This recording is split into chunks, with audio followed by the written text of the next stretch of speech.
You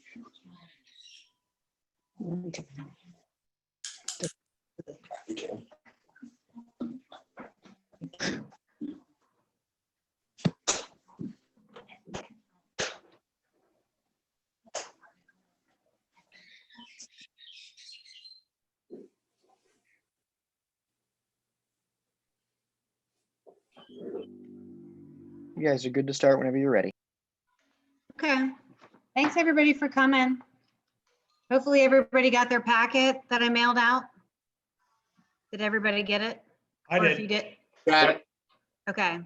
'Cause I put the board packet ones in the mailboxes, so hopefully everybody picked them up. Basically what I did is I went through each sheet. So this is the same exact sheet as we had last time, like in March when we did the permanent appropriations. So I just took the same sheets, and the only difference is in like the fourth column over, you will see where I put as of 5/1/20.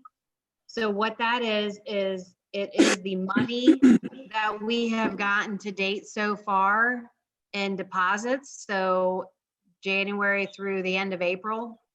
And then what we have spent to date so far in our other categories. So that I was trying to help guide us, but at the same time, we're not even halfway through the year, so it makes it kind of difficult to do this.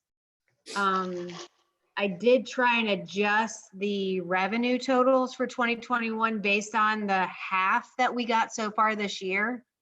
So I just took it and doubled it basically to get the revenue for 2021. I was afraid to go any more than that because I am really unsure, you know, how the COVID stuff is going to affect the property tax collections. I'm hoping that it won't affect it, but I don't have any good idea of how many people lost their jobs in Symmes Township and if any houses would be going through the foreclosure process. And I know that we'll eventually get our money back, you know, when it goes through the sheriff's sale and they pay the back taxes and all that. But I wasn't really sure how that would affect us for next year. So I just left it. But if anybody has any thoughts on how they think we should proceed, I know the county is expecting us to take, they think we're going to be 10% down. And I know the state is really down. I don't know. 10%. 10%. Give them 10% down for what period of time? I don't know. I don't know if they mean 10% this year and we should plan on 10% for next year.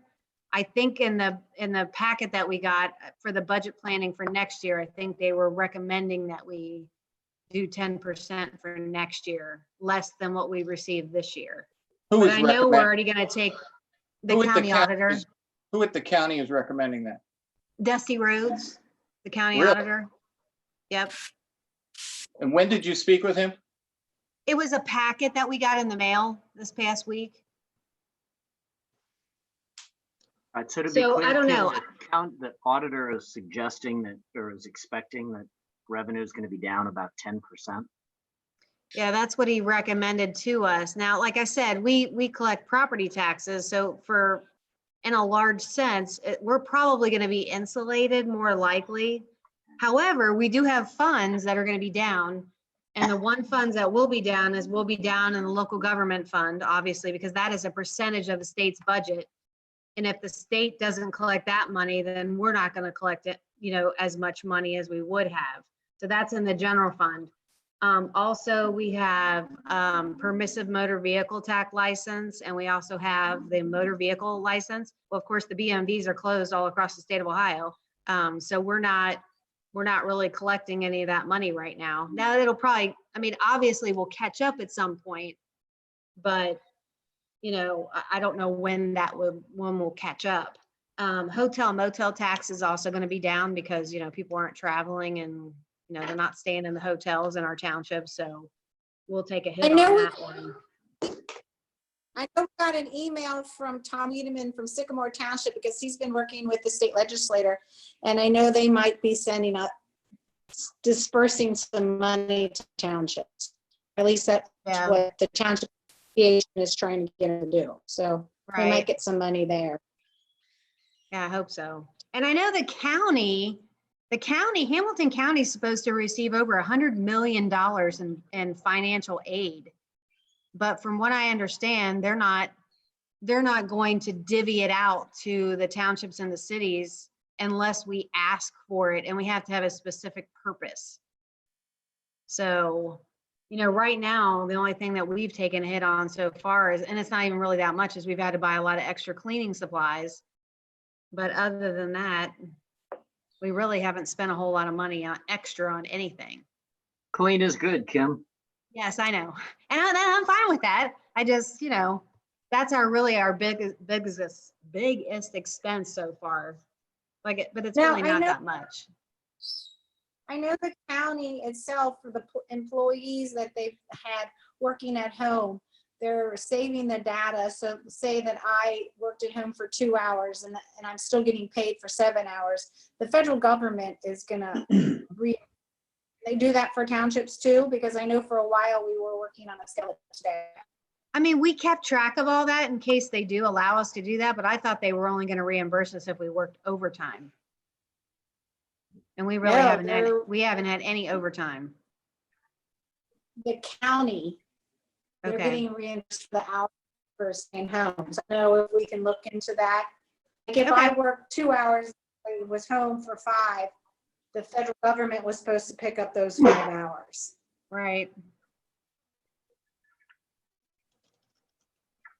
Right. So I don't know how you guys think. I don't know if we should just status quo, just like do the same exact revenue that we think we're going to get this year. Well, I and just think, keep it Kim, flat. I think the 10% is aggressive. And I think if you reflect back to what Dusty said, he was talking about sales tax and not revenue from property taxes. I mean, for this year, we've already collected January and the second half is due now in July. So that'll be over with. And I would say 90% of the folks already have accrued it, or it's already being collected in their mortgage payments. So it's already there. And Right. that's Right. And that's why I said I'm not very concerned about property tax collection, but where I am concerned is like gas tax money. Because if people aren't going to work, they're not buying gas, and we're not going to get gas tax money. So that that one fund that we get gas tax money, it's probably going to be down. So I'm thinking general fund is not going to collect what we think it's going to collect, just because of those 3 other funds that I talked about earlier, and then the gas tax money. I think that gas Kim, tax. Kim, let me ask you, The gas tax is listed at 164,000 in revenue this year, and we only collected 20,000 last year. Well, we were going to get an increase this year because remember the governor raised the gas tax in July. So we were supposed to get an increase from last year, but now I don't even think we're going to get even what we thought we were going to get before that. Yeah. Kim, what can we do to access that money that's been given to the county? You said it's for special purposes. What can we say it's for fire trucks? Can we say it's for projects? What can we try to do to try to get some of that money? Well, I tried to put in there as much as I could, you know, like every activity that we've got going on. I don't know what they'll allow us to submit for or not. They really haven't told us what they think the parameters are going to be. So, I mean, can we try to put together, I mean, I guess I think of it like grant writing. Can we try to put together some kind of a proposal to get that money? Because I mean, you know, yeah, I mean, there's money flooding the system right now because everybody's trying to stay working. What can we do to get that money?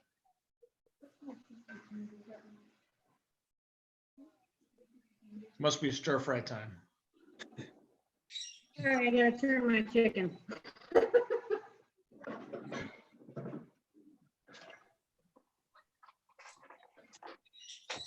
Maybe one question to build on that a little bit is if we do end up not collecting as much property tax, so let's say this continues and we have issues going forward, I assume, is that something we could go access the money to offset, to say, hey, we had people who are defaulting and therefore we're not collecting property tax, let's get reimbursement from the county? Well, we don't know yet. I think we have a Zoom meeting tomorrow with one of our legislators. And the Hamilton County Township Association is meeting tomorrow at 8 o'clock to go over all this stuff. Because they're trying to get that in the bill to allow us to tap into some of those resources, but right now we don't have access to it. But if Hamilton County is getting the money, what are they using it for? And I that's have no idea. I How would many think they're million? using it to plug their budget just because But- they're down. But they said, what you said was they're not going to give it to the townships unless there's a special project. Maybe I misheard it, or I thought that's what you said. Yeah. But is there something that we can use that would help defray or access that money? I know at one point we had talked about fire trucks. This is years ago. We had talked about even building some kind of permanent / temporary structure. I mean, anything we can try to do to defray cost. What can we do to try to access that money? I'll talk more with Jeff and see what, they have in mind. But yeah, Jeff Aludo? yes. Yeah. Because otherwise we'll just be waiting and seeing. And then if we wait and see, it's almost like the PPP loans and things like that. You got to go after it right away in this situation. Right. So Kim, you're saying the townships of Hamilton County meet tomorrow morning? And they all have the same Tomorrow question. night. Tomorrow Yeah. night at 8 p.m. They're going to kind of go over a Zoom meeting and kind of go through all this with Senator Blessing.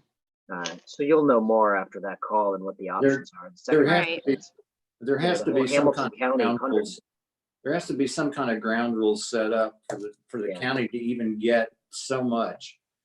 And then they're gonna probably try and disperse it based on what everybody else is inputting relative to those ground rules. And I don't think we know what the ground rules are. Yeah, that's where I was going, No. Ken, is we'll know a lot more after that meeting. Plus, Right. this Hamilton County $100 million thing, you got to ask for it for a specific purpose, like you were saying, Michael. There must be more to it there. So let's see where we can get this. Well, and Senator Blessing is not our senator. I mean, our senator or our state representative, I think, needs to represent Symmes Township and try to access what they can for us. Senator We Wilson. are their constituent. That'd be Steve Wilson. Yeah. Right. Yeah, he's the senator. Yeah. Well, I'm just saying, and to me, they have to be part of that conversation.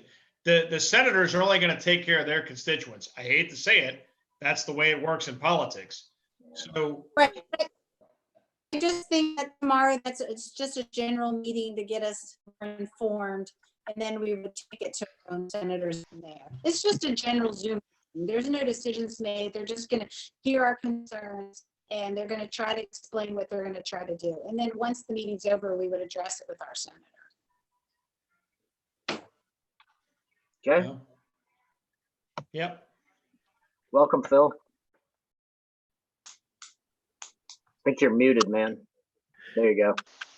Thank you. I'm here. Sorry I'm late. Hi, Phil.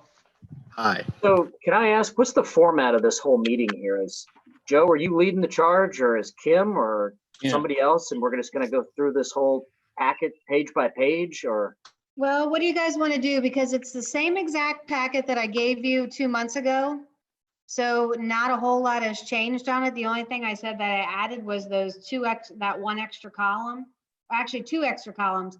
I put a column in there for budgeted 2020, and then I put another column in there as of 5/1/20.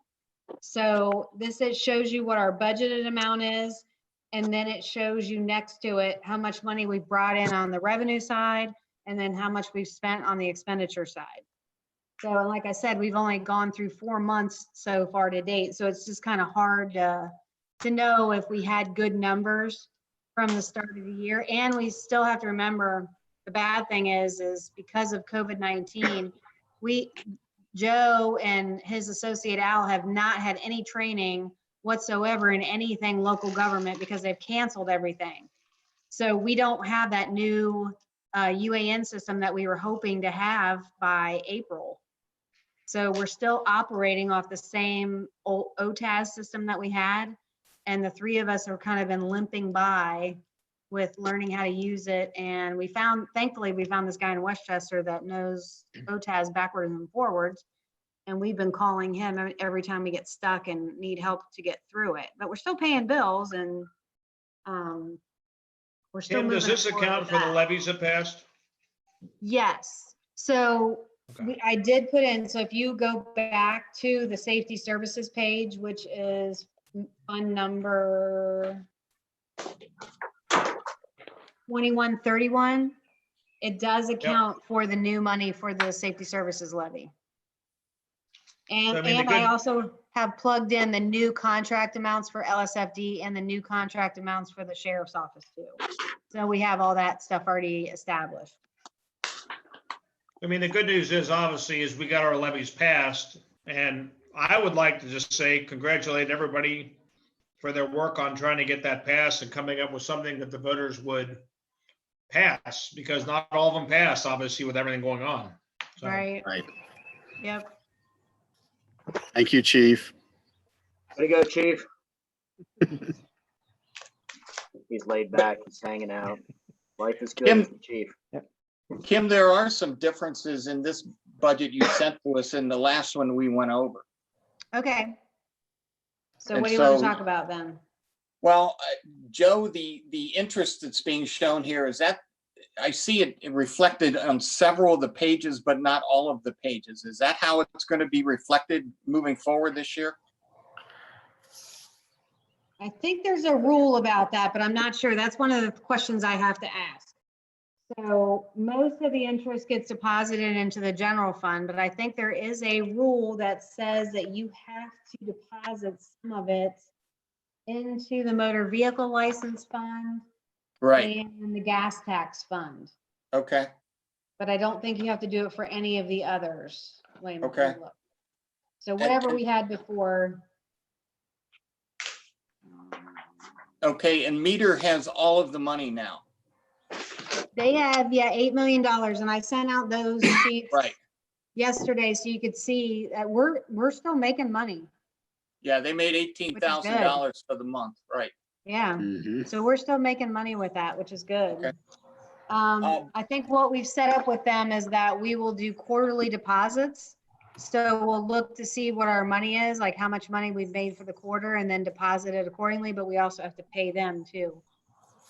So. Okay, But I will ask about the interest because I'm pretty sure you have to put it in those three funds. You can't put it okay, anywhere else. I'm just moving down the page, but there's a fiscal officer and now we have a name Al. He's $40,000. Yep, um, that's Joe's assistant. Wasn't there an assistant prior to Al that Carol had? Yes. Yeah. Yeah, Where are that was those Wanda. dollars? Well, Where are those- in the old one, we just included it into the salaries for administrator, staff, that kind of stuff. So when I was looking through all the budget sheets for the UN, because we have to convert all our fund numbers over from OTAS to UAN, they actually have an account number just for like the trustees. They have account number for the fiscal Okay. officer. They have account number for the fiscal officer's assistant. And then they have an account number for everybody else. So that's Okay. why I broke it down the way I did. Because you kind of have to follow their guidelines and you have to follow their account numbers that they have set up. So Right. everything that you see in the general fund is all a 1,000 number. That's all general fund. So then 100 or the 110 is like all, I think it's personnel, or no, I guess it's the general fund. And then the 100 numbers like personnel, the 200 numbers like all the benefits, the 300 number is like all the purchase services, and the 400 number is supplies and materials, the 500 number is other, and anything else that has a 700 number is like capital. So I noticed that all the medical is now being split out. Yeah, I did. I split out, what I did is I took 3 people out of the park because we have 3 people in the park. And then we have 4 people on the road. So I split their salaries between the road and bridge fund and the road levy fund. the extra one that we have. And then, but I followed all their benefits followed them. Right. So the 3 people's benefits followed them from the park, the 4 people from the roads, and then everybody else is out of the general fund. But we can't track medical. I mean, is there a way to put together a medical summary page that says this is what medical was 2 years ago, this is what it was a year ago, this is what it's projected to be? Oh, sure. I've got all those numbers. Just a quick summary page so we can see, you know, because we talked about maybe getting some other looks at medical, but until we Yeah. know what it looks like, it's It's on hard my to. list. Okay, so medical. Yeah, the summary. first year I was here, we got like a 2% increase. The second Right. year I was here, we got like a 3% increase. And then last year we got like an 11% increase. So I have no idea what it's going to be this year with everything with COVID. I mean, I'm sure they're going to take it, you know, since these medical insurance companies have had to shell out money, I'm sure it's going to affect all of us, like our premiums and stuff. By the way, Kim, how do you calculate carryover? I noticed you had, Carryover, on some Yeah, of the I pages have- you had it, on a lot of them you don't have it. yeah, well, that's because I don't know what the heck it's going to be. Well, I know, but In you know- 19, I said it was like, if you go for the general fund, the cash balance was like 2.4 million. So in 2020, it's projected to be 2.3 million if we spend everything we said we were going to spend, which we never do. And then I Well, guess my I can question- just put in there. my question, ahead. Kim, is what's the formula? Is it? Oh, it's just is it simple for- math. It's just It's simple 2 math. times- So if you take that cash balance that I say for 2020 and you take it, like, it looks like, well, we're like 213,000 in the hole in the general fund. So if you take 2.3 million minus 213,000, you get 2.1 million. So that's what your projected carryover will be for 2021. Right, but I'm talking about what's the percent? Is it, you take the 2020 cash balance and you bang it against the 2021 budget? Yeah. Okay, Yeah, I mean, I'm gonna try to get that number as close to 0 as I possibly can. But at just that first crack, that's what I came up with. I just have to shift some things around. I was scared about our numbers in the park. So I moved some stuff from the park into the general fund just because wasn't sure if we were gonna have enough money. But I haven't accounted yet for some reimbursements that we got back. We are going to get back from ODNR. So I just have to hopefully it'll bring our balances back up and I won't be so damn scared about it. but so for example, on the very last page of the packet, there's a 2021 carryover balance of about $10 million. And our Right. 2021 expenditures are 10.9 million. So the carryover percent is 9.980 divided by 10.92915, 90%, Rick. 91%. Trustees, what are we looking for there? Do you guys have an opinion on that? Your comfort level that you're looking for? It's almost a year in the My- bank, huh? I'm trying to catch up where we are. We're on the last page, Very last page. Last line of the Yeah. last page, Phil. He's looking budget at the- comparisons. Okay, I'm Yeah, on when it. when I compared all the funds to each other, and then of course you add them all up, your carryover, like going into 2020, we have like a $9.3 million carryover. see it. Yep. And then I projected into 2021 that we would have a 9.9 carryover. And then obviously going into 2022, it increases to 10.4. Right. But the question is, we've got a carryover of 9.9 million for 2021 versus expenditures of 10.9. You know, that's like having a whole year's worth of cash. Right. Is that the goal, to carry almost 8 million. 100% of it? But just remember, 8 million of that is in investments. I understand, but what I'm saying is, you know, I don't think anybody on this call has a year's worth of expenses in their checkbook. And my question is, that seems to me a little high. Mhm. And I guess the question, I'd ask is what's a more reasonable percent? Yeah, that's what I was asking too, Rick. Is there a standard that we're trying to meet there? A recommendation? I thought when we were having the conversation about the levy last year, we were talking about 6 to 12 months as the range of what we would, Yeah. 6 to 12 months of operating budget is what we'd want to have. Right. So the way I look at it, we're at the high end of that now. And with the levy passing, at least for the next year or two, it looks like we're going to be at the high end. I think when we projected out 3 to 5 years worth of safety services and the inflation rates we saw there, and the fact that revenues wouldn't necessarily grow at the same pace, that was kind of we'll be a little bit heavy now to make sure that in a few years we're still there. Now, I guess we'll see what happens to revenues to see if we lose anything there. Mhm. But I think I would say we're looking pretty good, but not completely off the map of where we thought we should be. I guess I'm looking at this a little bit different. On this last page, there are 4 years. And if you look at the 2019 total carryover at 10.8, in 2020, it dropped $1.5 million.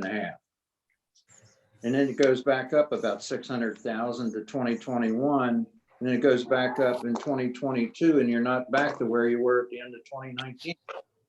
Yeah, but my question, Ken, is do you have to have that amount that we had in 2019? Why do we have to have that large amount? Well, I think as Kim says that the township has, I don't know what, $20 million or something like that. Yeah, it's like So- $19 million. Yeah, but So, and a but lot of we that have- is in investments and so on. That Right. way years ago, when we had state taxes and things like that, we had a lot more income coming in, and we socked it away for rainy day, I guess. And on Ken's point, I would much rather have the money in excess than not right now. Because we have Right. no idea how this is gonna turn out over the next year, 2 years, 3 years. It's raining right now. So, there's no absolute solution of how to give it back. I'm glad that we're in a good spot right now. Well, I will say one thing. When we go out and put a budget together and the county auditor is watching the balances in these accounts over time. And if this thing year on year keeps growing, he's going to come back and say, you're overtaxing your public. Okay, and you're going to have to make adjustments like lower your tax levies and so on. But if it stays flat, then we don't get any flack. And if we go up and down, we talk about puts and takes. So guys, here's a question. With all the levies and stuff that have been on the ballot recently, especially the school stuff, is this a concern among voters? Is anybody asking about the carryover percentages or money in the bank, or does this come up at all when you all have been out and about talking to residents? Not really. No. I mean, we're in a great shape, as you guys pointed out, Michael, but so it's nice to be in this shape. And I think Rick brings up a good question is what are we shooting for here? If it is 6 to 12 months, then yeah, then we're heavy right now. And given the crazy circumstances that we're living in, then probably that's a good spot to be in. But I liked hearing that somebody's looking over their shoulders here at this amount, like you just said, Ken. So thank you for that explanation. Yeah, I'm not hearing that, Larry. It's a good question. But one thing that we've talked about in the last month, first of all, the county has pushed sorry about the dog barking in the background. The county has pushed the property tax collection deadline by 22 days.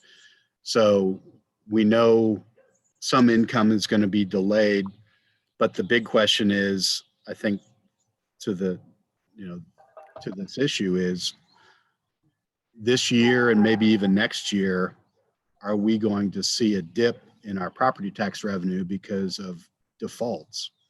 And that's something none of us know at this point. Yeah, we talked about that earlier, Phil. Kim was saying expect 10% or so reduction based on what was it the auditor said? Yeah, that's what the county auditor is telling us that we should prepare for. Okay. So moving on, was this what we kind of agreed to is we just kind of go through this thing page by page, so we're not here till tomorrow? Is that what we kind of, is there a format for this meeting or? Yeah, we can do that. We can go page by page. I think probably we all have a few questions on each page or something. I don't know that we need to go through it line by line, but before we move on though, I think Rick, you brought up that question about the carryover thing. I don't know, are you satisfied there? Did you get it answered? Are you good? Oh, I think taxpayers are going to start looking at this. I can tell you, from attending the Loveland School Board meetings, that there's a ruckus going on over there. And there's accountability coming. Taxpayers, Ken, you know this, it was even brought up on the website when you got quizzed on why did they need these levies this year. So I can tell you, moving forward, you're gonna start seeing pushback from homeowners. They're gonna start questioning taxes for a lot of reasons. And I'm just saying, we need to be judicial about this. And if we're heavy, do we need to be heavy? And are there other expenses we can cut? I mean, I see things in this budget that's like need to have versus nice to have. I'll give you one on the first page. It says special events, $25,000. We've got budgeted for 2020, 12,000. Why do we have 25,000 budgeted for 21? We never use 25,000. We always spend, they just put that in and then we take it out at the end. We never spend. Right. And then Well, we shouldn't do that. We should put real numbers into the budget. That's what a budget is for. But the thing is we have to plan for it. We have to appropriate that money. And we get $3,000 in donations for yoga, but we still have to account for it on the appropriation side, even though we get money on the revenue side. So we spend it, but we don't, it's not all of our money that we're spending. Now, if you remember what I said, I got scared about the park numbers, so I moved some things from the park into the general fund, and that was one of them. So usually we break up special events. Part of it comes out of the general fund and part of it comes out of the park fund. But I did that because I was kind of scared. Now I may change my mind by the end of the year, depending on how much revenue we take in. Plus, I thought we had to keep money. Thought we had to keep money in the funds that come in through the levies. We can't move monies around. But the general fund, you can move to any fund, and the general fund can pay for anything. It's the only non-restricted fund we have. Right.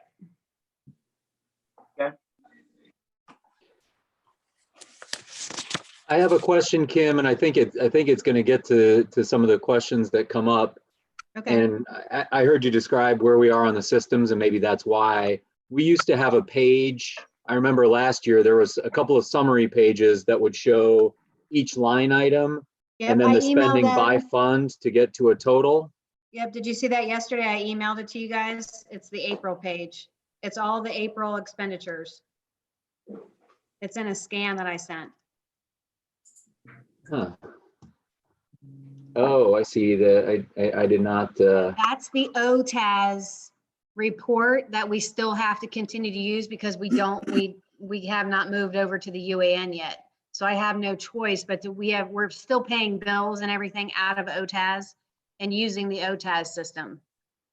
Yeah, no, that's not the report I'm thinking of, and I have it in a binder here from my first meeting last year. Was actually like it listed the funds across the top and the expenses along the bottom. It had one for expenses and one for revenue.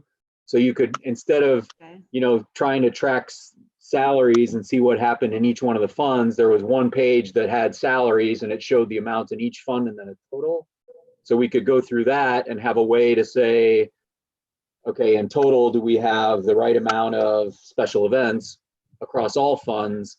So we didn't kind of get confused when we saw things moving around. So I don't know if that's something that we don't necessarily have the capability to do in the system anymore that maybe we used to know how. Can you email it to me what you're talking about so I can at least go in search of? Yeah, I'll scan it and send it. I just have a hard copy here. I can look at my old emails and see if I must have printed it from somewhere. Okay. Okay. So, because one of the questions I had on salaries, and I tried to add across all of them, and maybe a way to start would just to talk about total salaries and total headcount to see if it's changed. If I look at the general fund in 2019, we spent like 360,000 in salaries, and we've now got 650 budgeted for 2021. And I think when I went through some of the other funds, I saw in total, it looks like salaries are going up quite a bit, because roads, I didn't see any reductions anywhere else. So are we adding salary or adding employees in total, and to what extent? No, the salary line item for like trustees, now the fiscal officer salary went up because the General Assembly approved a 1.75 increase for the fiscal officer. And they also increased to 1.75 for Phil's position when he was reelected. So I had to account for that. And then on the fiscal officer staff, I think I just increased it a little bit compared to what we have it this year. And then on our side, we have, it's me, Luann, Jana, Bill, Ed, and Ray are the salaries that are coming out of administration. And then legal counsel, I just put in there, I budgeted less than what we have budgeted this year. Because on the legal side, I try to do all the resolutions myself. Like I write every single one of them, and then I just send them to Kevin to have him review them. So I try to cut down on all our legal expenses as much as we possibly can. Yeah, that's cool. And I usually borrow from other townships and then just say, hey, can you review this? There's a couple things that I have to send them, like, we're looking at a couple personnel policies that we need to change, but I can't, I had no choice. I had to send it to our personnel guy to do it because I really don't know, what's legal and what's not. Yeah, I'm looking at the salaries, administrator, staff, roads. 2019 spending was 232,000. The budget is 430,000, so that's almost double. Okay, but if you also look in her old budget, she also has two salary line items. So there's one at the top that's in the one, trying to think off the top of my head, it's 1A2 and then 1A2A and stuff like that.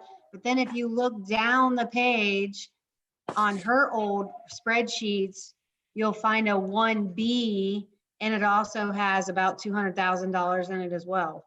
So you just didn't, that just didn't make it on this page? No, I combined them. I combined them into one line item. So Okay, before they were separated, one was like 200 and something and one was close to 200 something. So they're really not that, it's really not that much of a different number. I just combined them into one line item. Okay, but for 2019, you didn't include the number in this column here. No, because I left it separate because we're still on the OTAS system. Okay. Okay, I'll let you out. So if we add up all the 2019, there's cost, there's actual cost in 2019 that's not showing up on these sheets anywhere. Is that what you're saying? Well, in the OTAS printout that I sent you guys, it does show up. And the budget that we adopted was from OTAS. So I'll just have to get with you, Pete, and Okay. try to compare the two. Yeah, why don't you just take an action item there, Kim, and add up all the numbers on make an apples to apples comparison and send it to everyone. Hey, Kim, I started something from the Excel sheet you sent. So why don't I send that to you, and you can, I'm guessing what I'm understanding from what you said is there's from the file that you sent, there's some lines that are missing that you need to add to make sure we have a good year-to-year comparison. Well, they're not missing, they're just combined. Like if you look at OTAS versus what we have now, I have one line item in the general fund for salaries. So I just took the 1A and the 1B and I combined them. Kim, now that we're getting to the end of this, do you expect your new system to be up and running anytime soon? The new system, we're still waiting on the state. You're still waiting, okay. You don't have an idea when your new system's gonna be up and running? No, they called us, what was it, Joe? Like a week ago, they called us and said, yeah, maybe it was a week and a half ago. They called us and asked us a whole bunch of questions. They said they do finally have all the computers in stock now, but now they're trying to figure out how to train everybody. So they had canceled all the classes because Al was signed up for classes like the third week in April. And now it's been on hold indefinitely. So, and they never did call us back to tell us when they scheduled it. So I have no idea. Kim, I had a couple more questions in the general fund. Okay. The account number As do I. 0045, other expenses. That was not in the previous budgets, and now it's showing 178,000 for this year for plaques, for benches, trees, IDville, flowers, and food.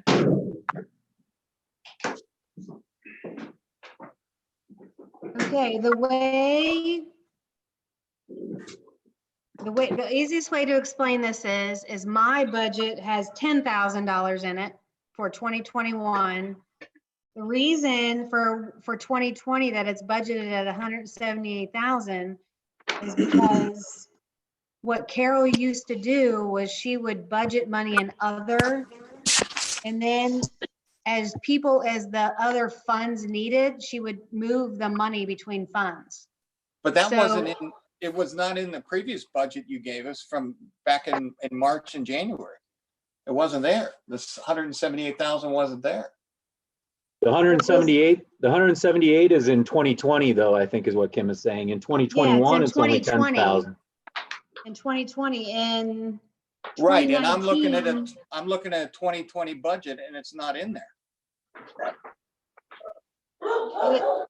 If you look at my column, look at where it says budgeted 2020 and you scroll down, it says 178. That was what was approved. I understand, but I go back to the previous budgets that were given to us for 2020 and there was nothing. So it went from 0 to 178. There's no way, it can't. Because that's how she what I'm always saying. paid for everything. The way she did it, the way she budgeted, is she would put a huge amount in other, and then she would move it to based on which fund needed money. That's how we operated in the past. So Wow. what you guys asked me to do was to break it out Right. so that you could see all the contracted services so that we no longer had the other column. And then you could see where all the money was going. And then, I mean, obviously you still have to have money in other just in case of, weird things that come up that don't fit in any other category. Good luck, Joe. Yeah. Yeah, but guys, Rick is right. We have the paperwork from the last meeting that there's no 178 in there. So what's a little frustrating is that, the revenue was different in the top earlier. Is there other stuff in here that's going to be different for whatever reason? That's kind of frustrating. And the last thing I have a question on that says a motor vehicle for $40,000 in the budget for next year. Yep. Car replacement. What's that? That would be my car. 40,000? How old is the vehicle? It's a 2013. It's about 7 years old. How many miles? Right around 100,000. Okay.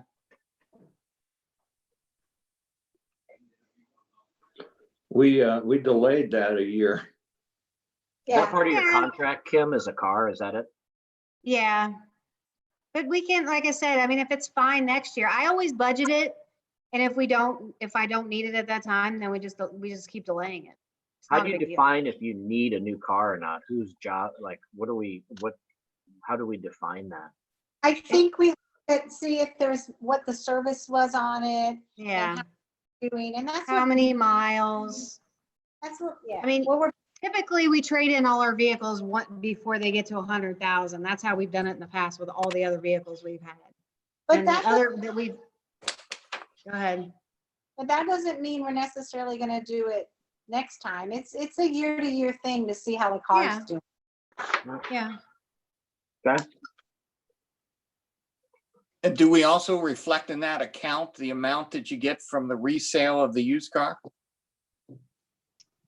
No, I don't put in there because you have no idea what you're gonna get. The older it is, the less you're gonna get.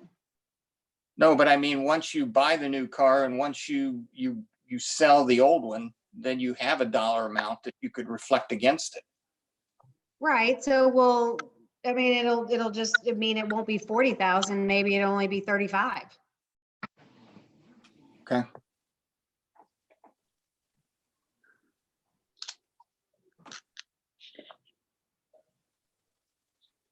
There's a copier in there, gang. Is that happening? A big fat $15,000 copier? That's in the last section on page 2. In fact, it's right above the car replacement. Are you really buying a $15,000 copier? Ooh, it's right there. Told anything about needing a copier. What's that? I said, we haven't discussed a copier. I don't know, Kim might be thinking that we need one, but it hasn't brought to our attention yet. I think we need one. It's pretty old and it's very slow and it jams a lot. And we call service on it just about every other, I think it's about every month we call for service. Well, something to look at there, guys. Maybe a lease one or something there. 15,000 seems like a lot. Yeah, I guess that's a discussion we need to have because we haven't had that one yet, so. Okay. I'll just note it's in there.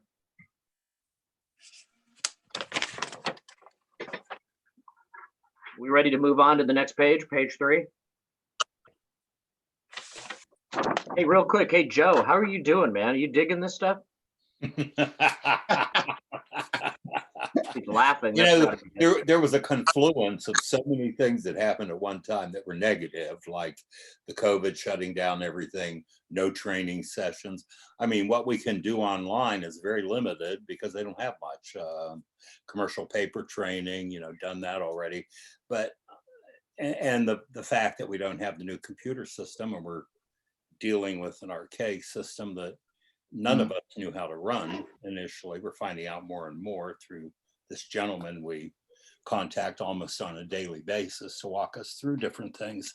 Yeah. So it's going okay. I mean, considering the way the startup went, you know, I had to laugh because the latest magazine from our Township Association has an article in there on new fiscal officers.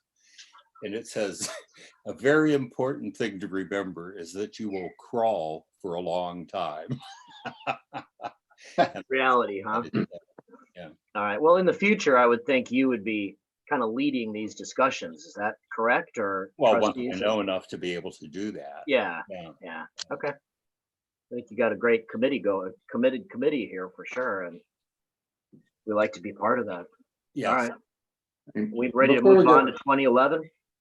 Can we go back to page 2 for a second? You know where you're talking about the 178,000?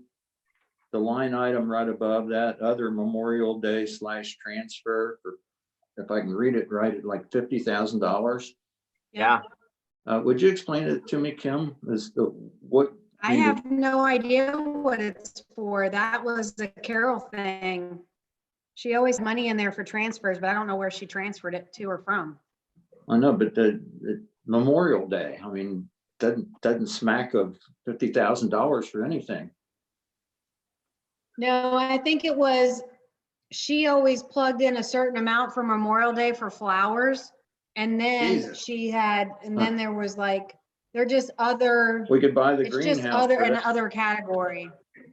We could buy the greenhouse. I for don't know, $50,000. you guys have been here longer than me. You tell me, I have no idea. So I can say that in my past finance committee meetings, Carol's classic line would be this.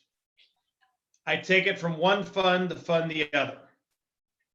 And well, I'm going to put it from here to go to that because that gives me coverage. Tell me if I'm wrong. I mean, you know, Phil or Ken or whoever. I'm just saying, I feel like that's something she would always say at every finance committee meeting. I always put this in here so I have coverage. Yep, that's true. Right, and I Okay. always thought it was for when she had shortfalls. See, because before, we were never told how much money we had in each account. So when we would spend, I mean, that's why you would see all those amendments on the agenda, because we had no idea how much money we had.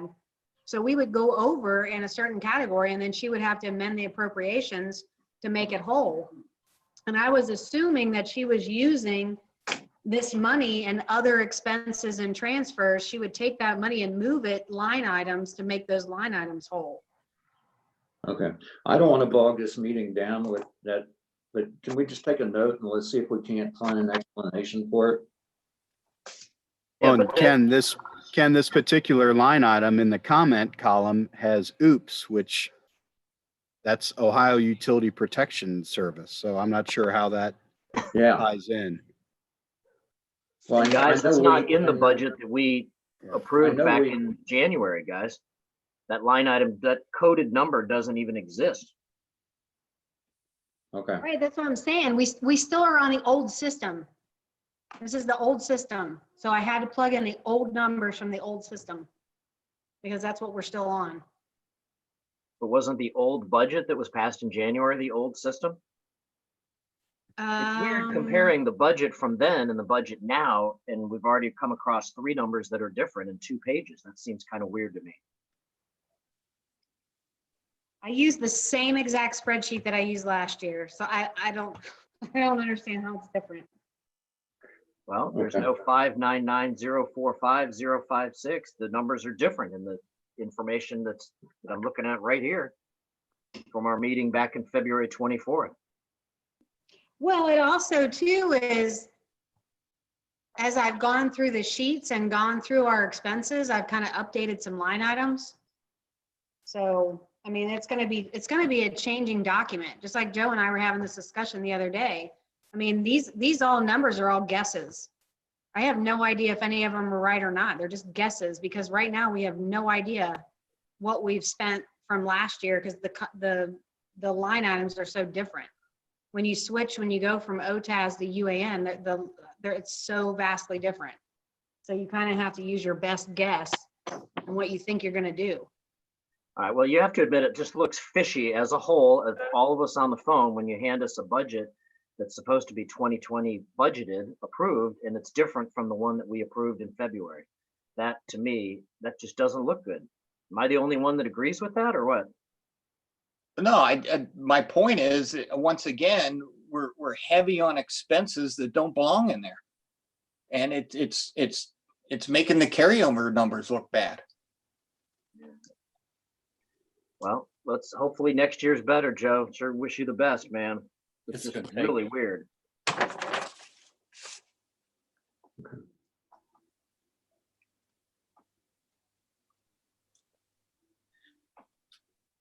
Anything on page 3?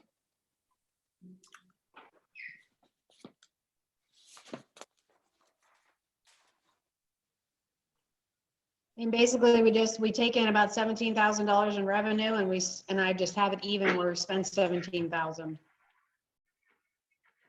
Yeah, I don't have anything on that page, guys. It's just the repairs and maintenance looks high. 16,000 versus 2020. 2019 was 21.8. Yeah. Okay, then where's the explanation over in descriptions? Good point.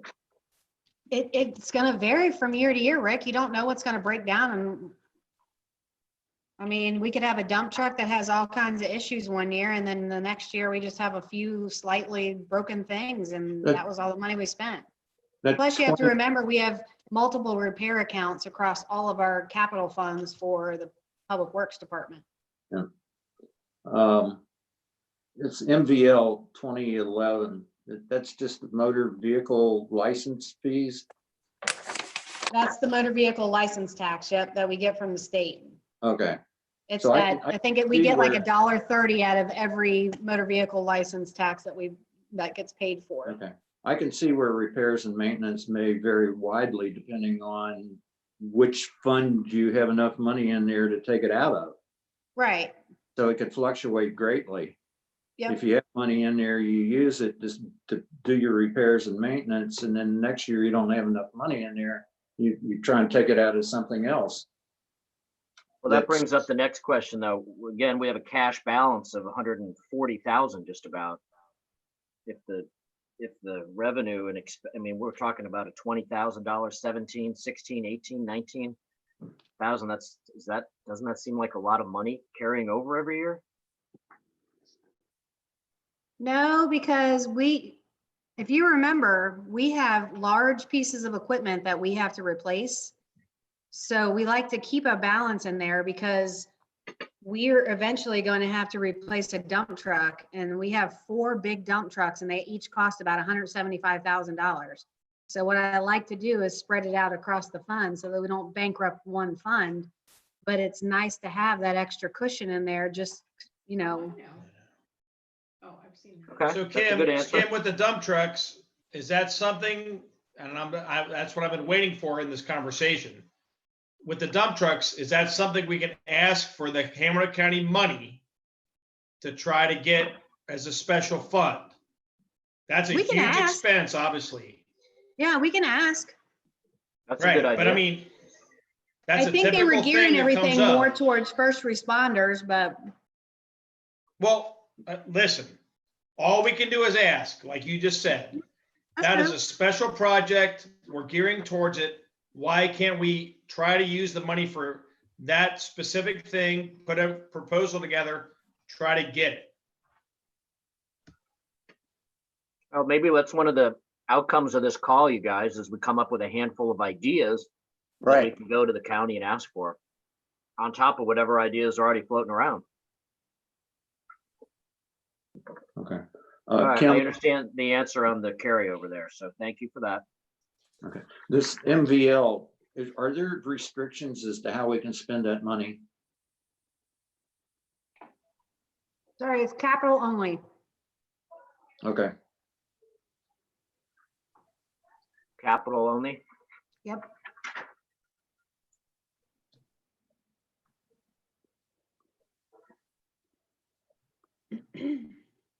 Can we turn the page? Yeah, Okay. page 4, we've already talked about the gas revenue is probably not going to be what it's projected to be. But there's also, again, repairs and maintenance and contracted services that have greater numbers than we've spent in the past.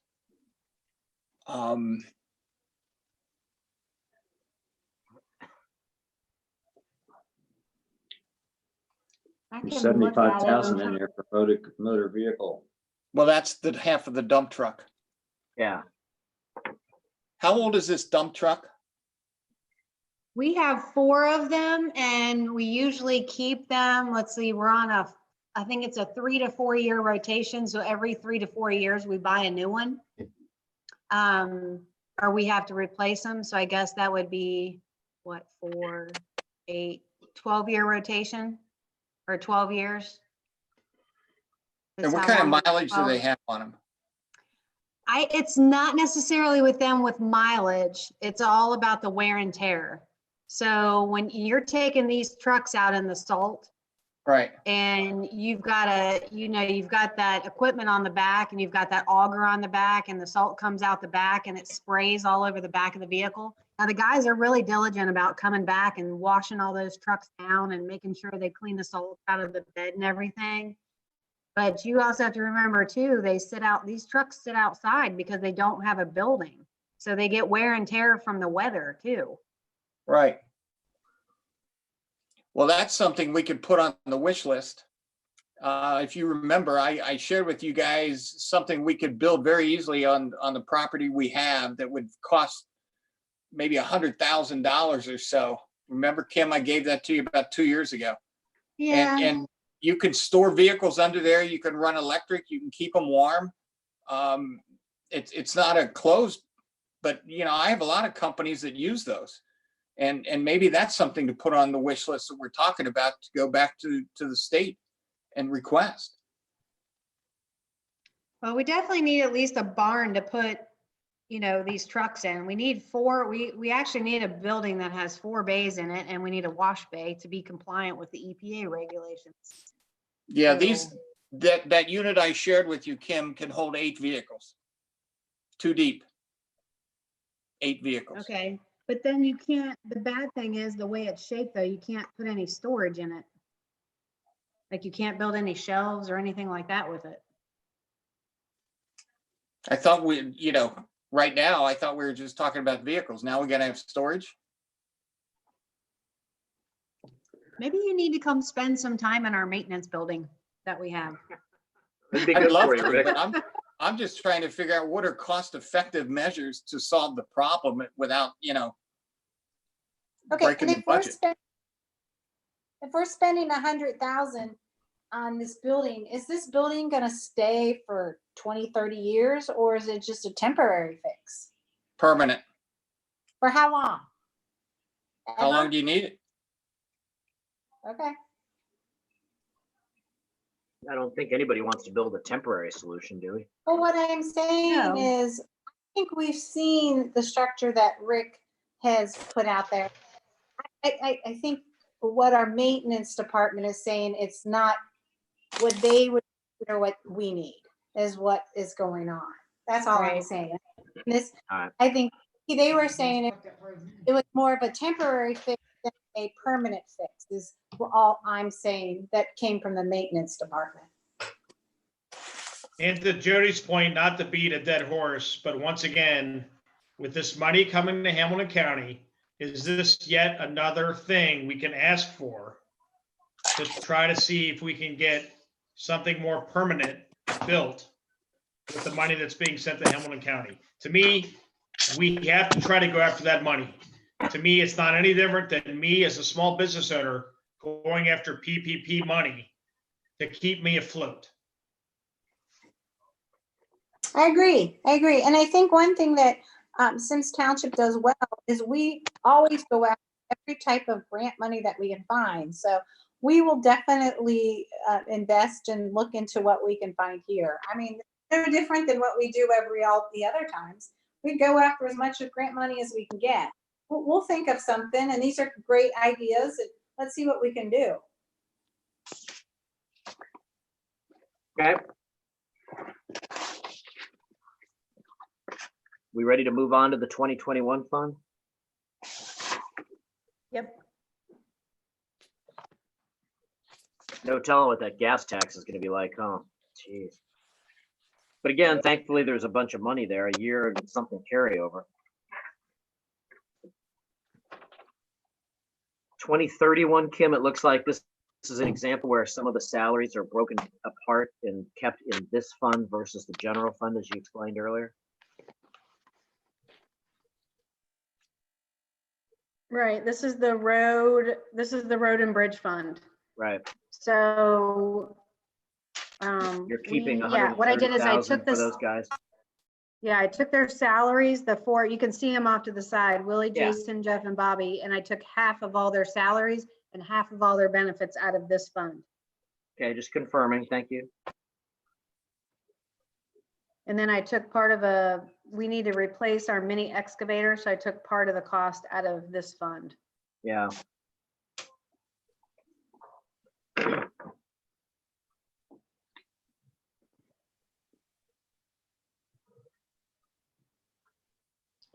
Kim, I have the same question on salaries here as on the general fund. I think we have to look at it all together because I see, looking at the sheet that you sent me by mail, I see 2019, we spent 97,000 in salaries. And now we've got 130,000, not quite as big of a difference as we had in the general fund, but same question where I think it's gonna be really helpful to look at total salaries for the township across all funds, 2019, 2020, 2021, so we can see what's happening in terms of Okay. inflation. I'm also doing the salaries different than she did. Yeah, I'm taking 4 people straight out of the fund and I'm not breaking it down like she did. She would take, 5 hours out of the cemetery and 7 hours out of this and 10 hours out of that. I'm not doing any of that BS. I'm just doing 4 people that are their job is mainly on the road. And also what I'm doing is she used to take vacation and sick time and comp time, and Yeah. all that out of the general fund. And I'm not doing that. I'm Yeah, I taking it remember that. all out of the road and bridge fund. yeah, I think that the challenge that I'll give to you and Joe, and I'm happy to help here, is as you convert systems, I think, and you change the way you do everything, it's gonna be really important to establish a history of what did we really spend in 2018, 2019, 2020, so you can see that progression, because when we get into discussions about future levies or anything else, it's going to be important to make sure we have a really good track record of what that history is. Okay. I agree, Pete. Yeah, I mean, the classic thing, and like I said earlier, Carol's thing for years was rob Peter to pay Paul. And that was always the toughest part. I mean, it's really hard to assess all these expenditures, and it's nobody's fault. It's not Joe's fault. It's not Kim's fault. I think everybody's dealing with it in the same way, is to take the old system and try to make sense out of it. And that's, I mean, for as many years as I've been on this committee, that's the toughest part is to try to make sense of it. And the classics thing that I think Carol did was to create confusion so that nobody could understand what the heck was going on.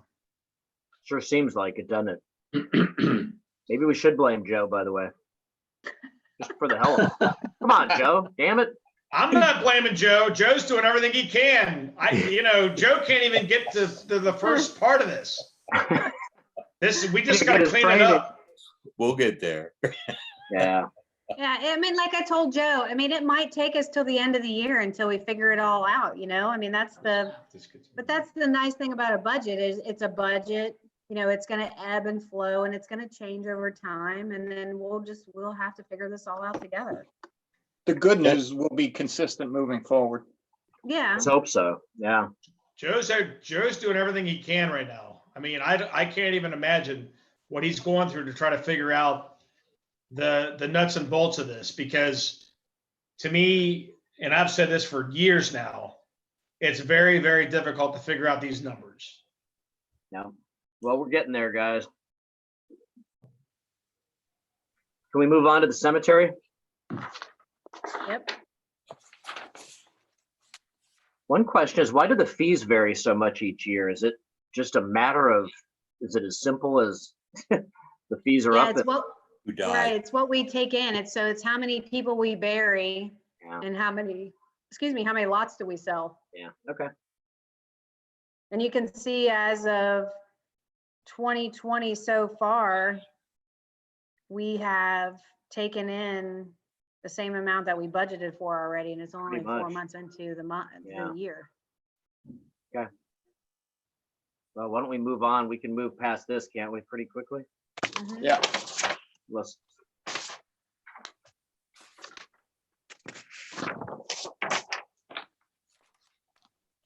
Now the cemetery bequest fund, the 2051. Yeah. We have some repairs that we're going to need to make to that chapel that we have in Union Cemetery. I have no idea how much they're going to cost. So I just plugged in a number of $5,000 because it's the brick. The brick is falling off the building. So we're going to have to, and with that building, it's double brick. Like there's brick on the inside and there's brick on the outside, and we have to repair the outside brick. Is that something we could dip into the balance of 25,000 for if we had to? Yeah, that's why I put that $5,000 in there just in case, like to try to, yeah. Okay, just to So I'll acknowledge put the it anyway. balances out there. Okay. Next up is police. Where are those slackers, man? They couldn't make it on the call. Chief, you're hanging in there. You'll see a big difference in all these sheets because what we did is we moved everything from police, fire, EMS into safety services. So basically the only thing that we left in is like the property tax collection fee because we have to. And then I left in $30,000 for fuel, and then all other money that we collect, I just put into contracted services. So basically, that's what's left. Now I did leave some variance just so it could build up the fund because we only have a 23% carryover. And I think we said we wanted to get up to at least 6 months. So I'm going to try to do that over time, is try to build that fund up so that we have that 6 months of carryover. I like how you put the percentage on there. Can you do that on other pages? Or Sure. I think Rick might have asked that earlier. Yeah. Okay. That way you don't have to do the quick math or whatever. So point of clarification, Kim, when do we start with the 3 24/7 cars? Well, what we did this year is we didn't go exactly 3 24/7s. We went with 2 24/7s and then 1 12-hour car instead of the 2 power cars. And then we have a 3-year contract, so we can either change the contract midstream, or we can just wait till the end of the 3-year period if the trustees decide to do a third 24-hour car. So, When does, but it says here we have 3 24/7 cars, so that's not correct. Well, Yeah. it's actually 2 24/7 and then 1 12-hour. So I'm sorry, I was mistype on my it's like part. 2.5, huh? Yeah, pretty much. When does And- that contract end, Kim? It started May 1st, so it ends April 30th, 2022 or 2023. Sorry, 2023. And for that amount, we get the officer and the vehicle? Yes, Uh, you're talking about like the person in it, right? There are vehicles. We pay for the vehicles. Okay, so But are they this separate? contracted services does not include the vehicle. Oh, no, I'm sorry. I misunderstood. No, it's only people only. Okay. So that's why later on we see a police vehicle. Do Right. we have to buy the car? Yes, we have 9 cars that we're responsible for buying and maintaining. Wow. Well, Okay. we can Well, I get to know- that, page then. Okay. Yeah, I know I have some questions on that too. All right.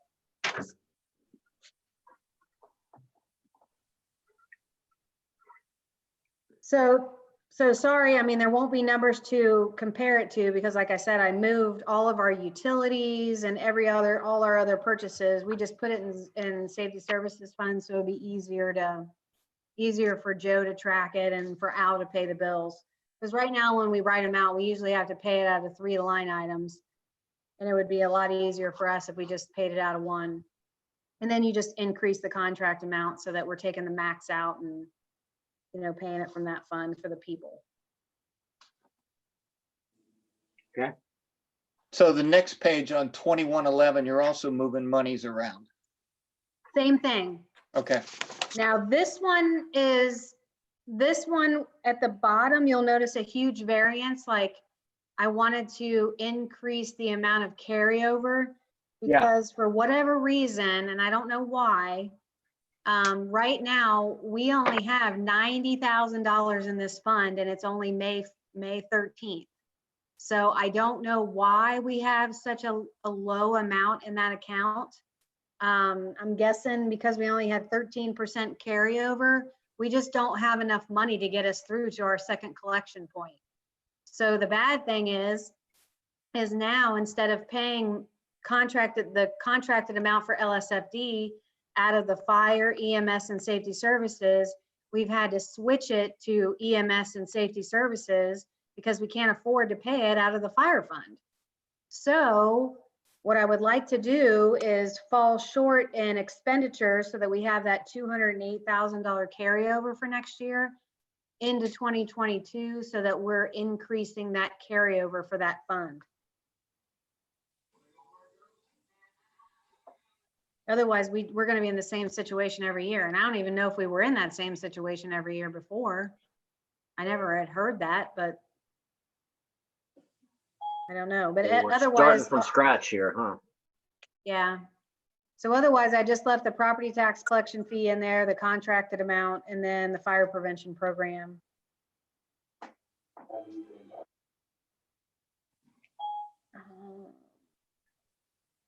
Chief, you have any So- comments on your page here? No, I agree with Kim. In the past, I think every year the contract numbers would ebb and flow from one account to the other. And I think it made it very difficult, I know for myself, and I think it made it very difficult for the trustees to be able to trend and follow those numbers through there because they would move from one account to the other. And I think why this account's probably low is the fact that the ebb and flow didn't happen to even it out. Time to clean it up, huh? Yes. Yeah, because I mean, we get property taxes and we usually get an advance in February. And and then we get the remainder in April. But then now that the tax bills are even delayed until July, we probably won't see any money until August or September. Yeah. So if we're already out of money in May, we have to make it till September. That's why we're gonna have to change this up. Yep. Okay. By the way, Kim, clarification on that storage facility that I shared with you guys. The price tag on that is $31,000. And how big was it? Please, How big was it? you've got the dimensions. I shared the whole packet with you. It's $31,000 and it's not temporary, it's permanent. Yep. Something to look at, you guys. Okay. Hey, what $5,000 for fire prevention services? Is that for the community or is that some sort of training thing, Chief? It's for the community, plastic fire hats for the kids, being able to, fire prevention materials to hand out at displays, pretty much things of that nature. That's cool. Okay.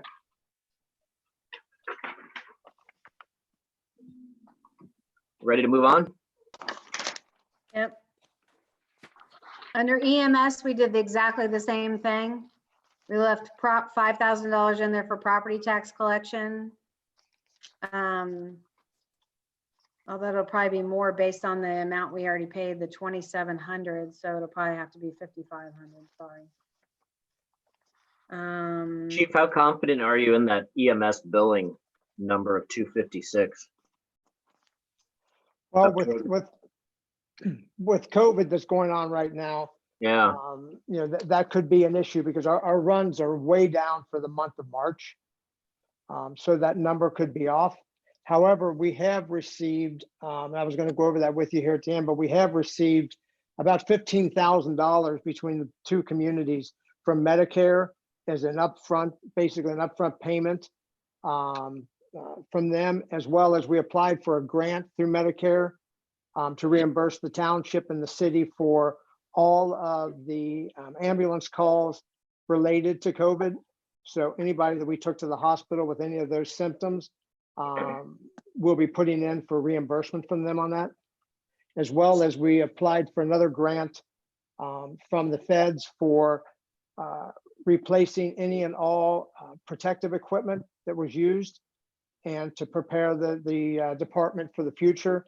So that grant actually finalizes, and it's only for PPE, only for protective equipment, and that goes in on Friday. The Medicare one has already been submitted, and then we have we're putting in for COVID replacement for people who, there's a grant for people who specifically involved in COVID, so which would be our EMS staff.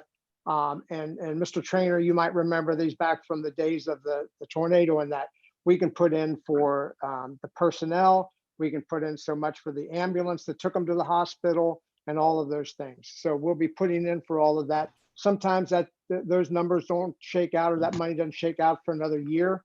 It might be next spring before we actually see those dollars come in, because you know, they go through basically through a planning period. So we'll be putting in for those and continuously putting in for those as we move forward. But to answer your question, That's good that the runs and the numbers are down. I hope it stays that way just from a cost standpoint, but it's, yeah, I mean, I think the whole situation is just impossible to predict right now. I'm glad that Symmes Township is in a situation where we're healthy. I think that's the biggest thing. Yeah. Who writes those grants, Chief? Do you have a staff people that do that, or do you outsource that? no, we do it internal. Yeah, good. So maybe some new line items come in there on the revenue side. All right. And the township should have, Ms. LaPensi might be able to answer this. We should have also received funding from the Ohio Bureau of Workers' Compensation. It should have been the township's contributions from last year for workers' comp. Did we get that check yet, Kim? Do you know? I haven't seen that. Okay, everybody in the state of Ohio gets their workers' compensation money back from last year. So if we paid, as an example, $20,000 last year as a township for workers' comp, we'll get all of that money back. It was 1.6 billion, yeah, $1.6 billion. Kim, we got ours back. My company got ours back 3 All weeks ago. those checks went out weeks ago. Yeah, we got ours about 3 weeks ago. I haven't seen it. Do they give it to us in the form of a check or an electronic payment? A check. It was mailed. Mhm. I haven't seen anything for us. Yeah. Are they treating, so are they treating everybody the same? Like, because private companies, they treat totally different than governments. Yeah, no government, everybody. The city of Loveland got, Okay. yeah, the city of Loveland got 50-some thousand dollars back. Hmm. So it's 100%. It may have went to that mailbox. So Oh, that one Maybe just, the one that's gonna take a year to get. yeah, might be sitting there, but In a post can go office on box somewhere that we don't know about? yeah, you can go on the BWC site and see if your check was sent or not. Right. And Okay. so it's 100% of whatever you ended up with last year. Yeah, ours came April 27th, Kim, but for both Okay. companies. Maybe it covers What- that variance, chief. I'm sorry, sir. What is machinery, equipment, and furniture? 108,000 for 3 heart monitors. What's a That's heart? the heart monitors, the defibrillator we use to Oh, shock you. defibs. Okay. Defib, yeah, we replace them every 5 years. The last ones the township got, we got them on a grant from the feds. And so we'll put in for that grant again. And we'll try, if we can get the grant, then we won't have to have that expenditure. But in case we don't get the grant, we need to budget for them to replace them. Okay.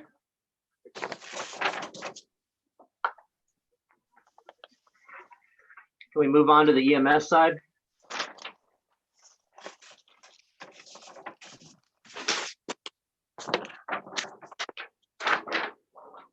What page? Just the next page, I Oh, thought we were on page it. 11. yeah, we were just on that one. Yeah, that's what I thought. Yeah, that's what I'm saying. Are we done? Are we ready to move on? Oh, okay. Go on.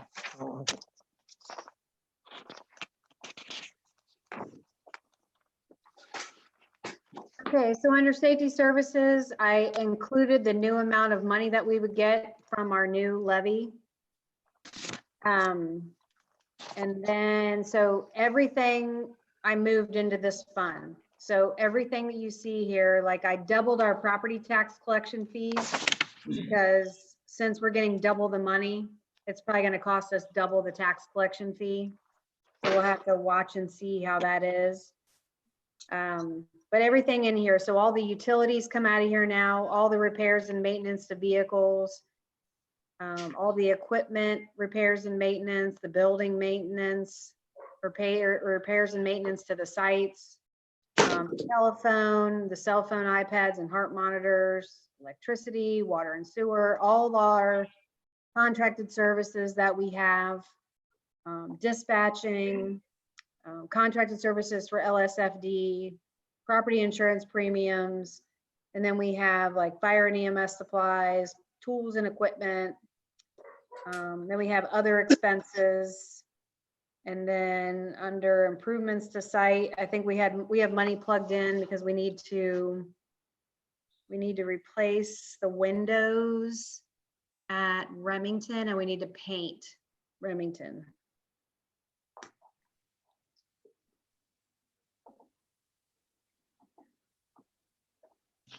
Hey, Kim, you have the same note here on the police supplement line that says move to 3 cars per day, 24/7 coverage, Yeah. 365. I think it's probably just an old note you need to It change. is. I forgot to change it. I'm sorry. Yeah. Yep.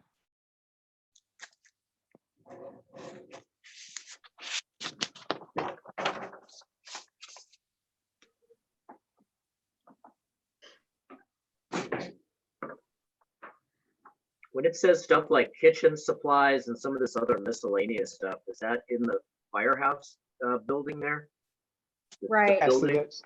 Yeah, we have 2 fire stations that we have to supply, so. Those guys like to eat.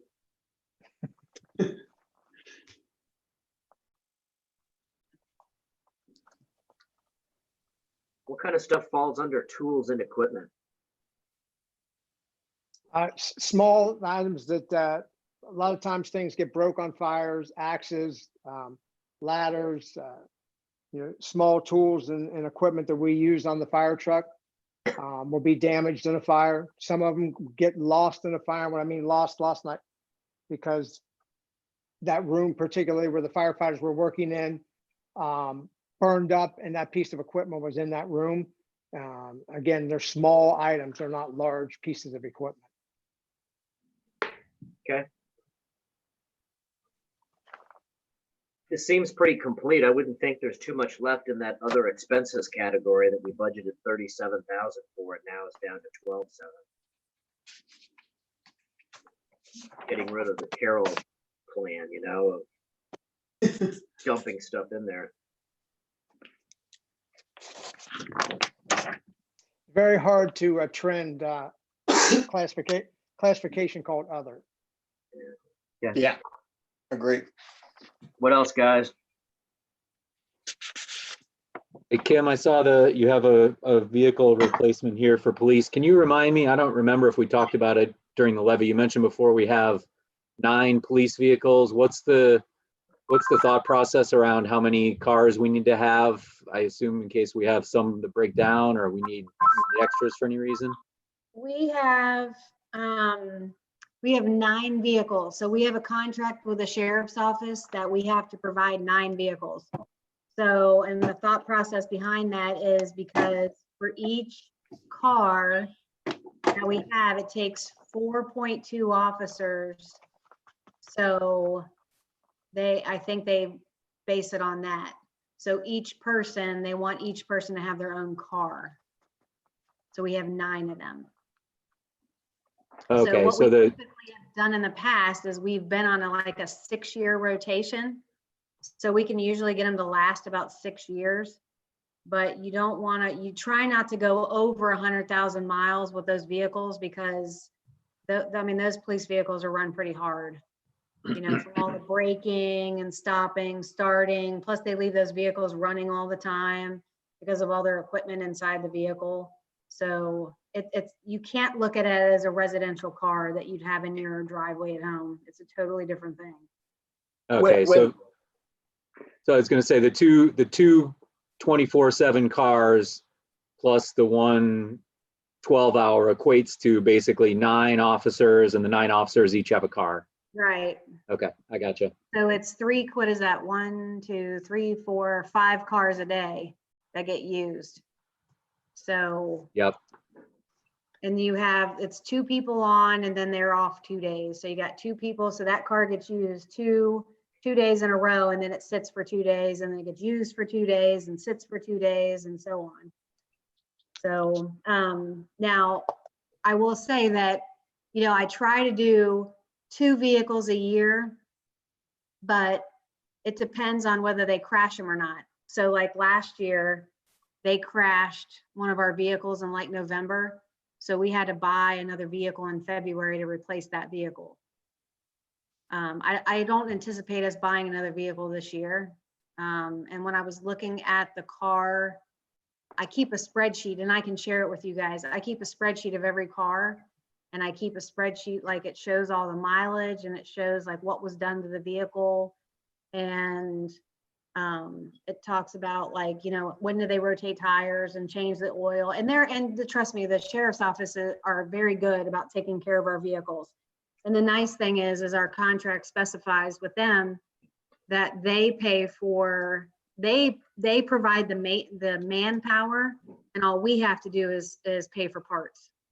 So it's a really great contract for us because it saves us a ton of money every year.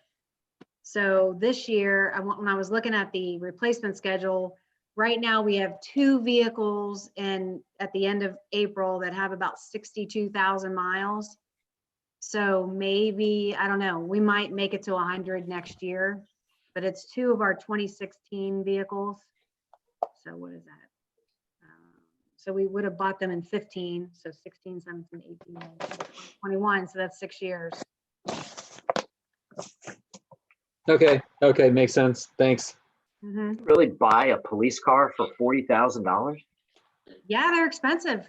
By No, the I time was you thinking it would be outfit more, Kim. Oh, By the That- time you outfit it, it's the Tahoe that we just bought. It was $32,000, which was a leftover from 2019. And then we had to pay to upfit it because we had we had a Dodge Charger that got totaled.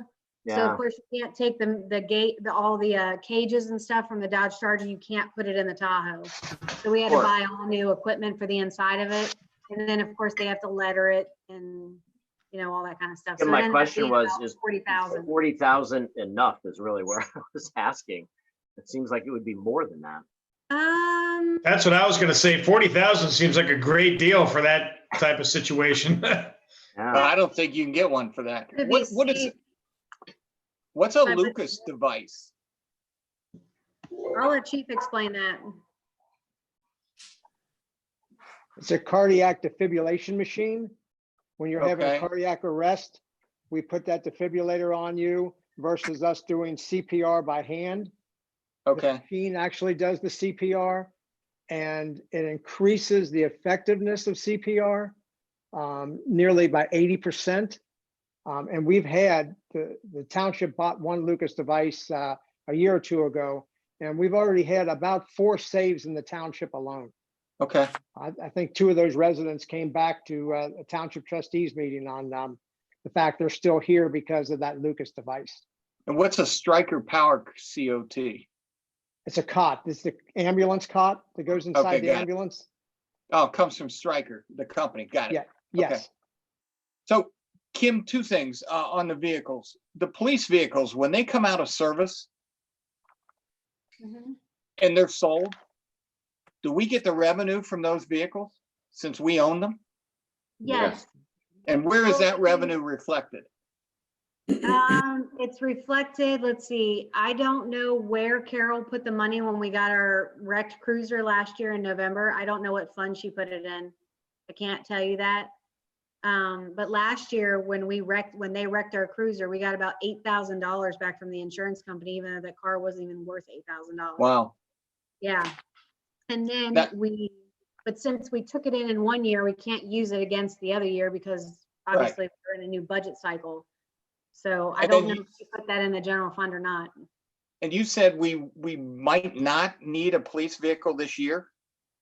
No, we've already bought one this year to replace the one that would have been replaced. So actually, the one that they wrecked in November was the one that was on the replacement schedule. So it worked out rather nicely this time. Because we Okay. have had years where we bought 4 police vehicles in 1 year because of wrecks. So how many vehicles are we gonna need to buy in 21? I have budgeted 2. So I I have only- one in the safety services fund and then I have one in the TIF fund. Okay, But hopefully we won't need to replace both.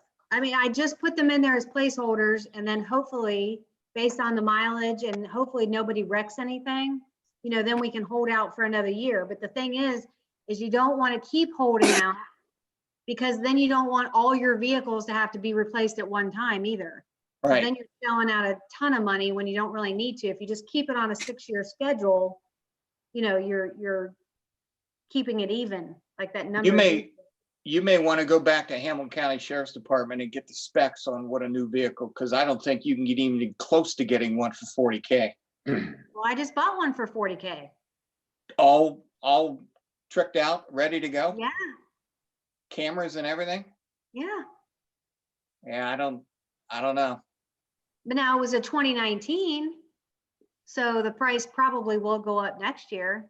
But yeah, we found a dealer in Cleveland that had a whole bunch of leftover vehicles from 2019, and they sold it to us for $32,000. And they don't require police interceptor engines in them Yeah, that was the police package. for 40K? Yeah, 32. It was 32 and some change, and then we paid for Okay. them to deliver it to us, and then we paid $4,000 or $5,000 for all the equipment, and then it was like, I don't know, $500-$600 for them to stripe it and letter it, to put the sheriff's logo on it. You thinking about picking one up, Rick? I don't know, at that price.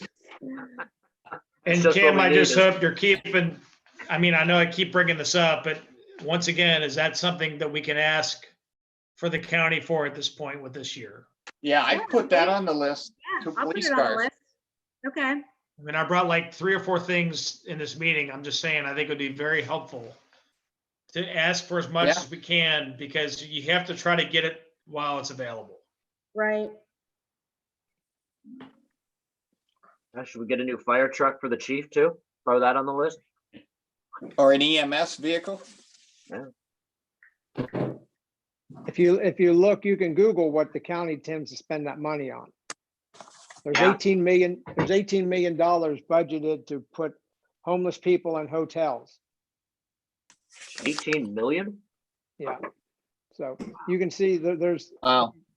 so there's a big wish list on that, but I think, I'm sure. I think Mr. Treehouse just put that out the other day.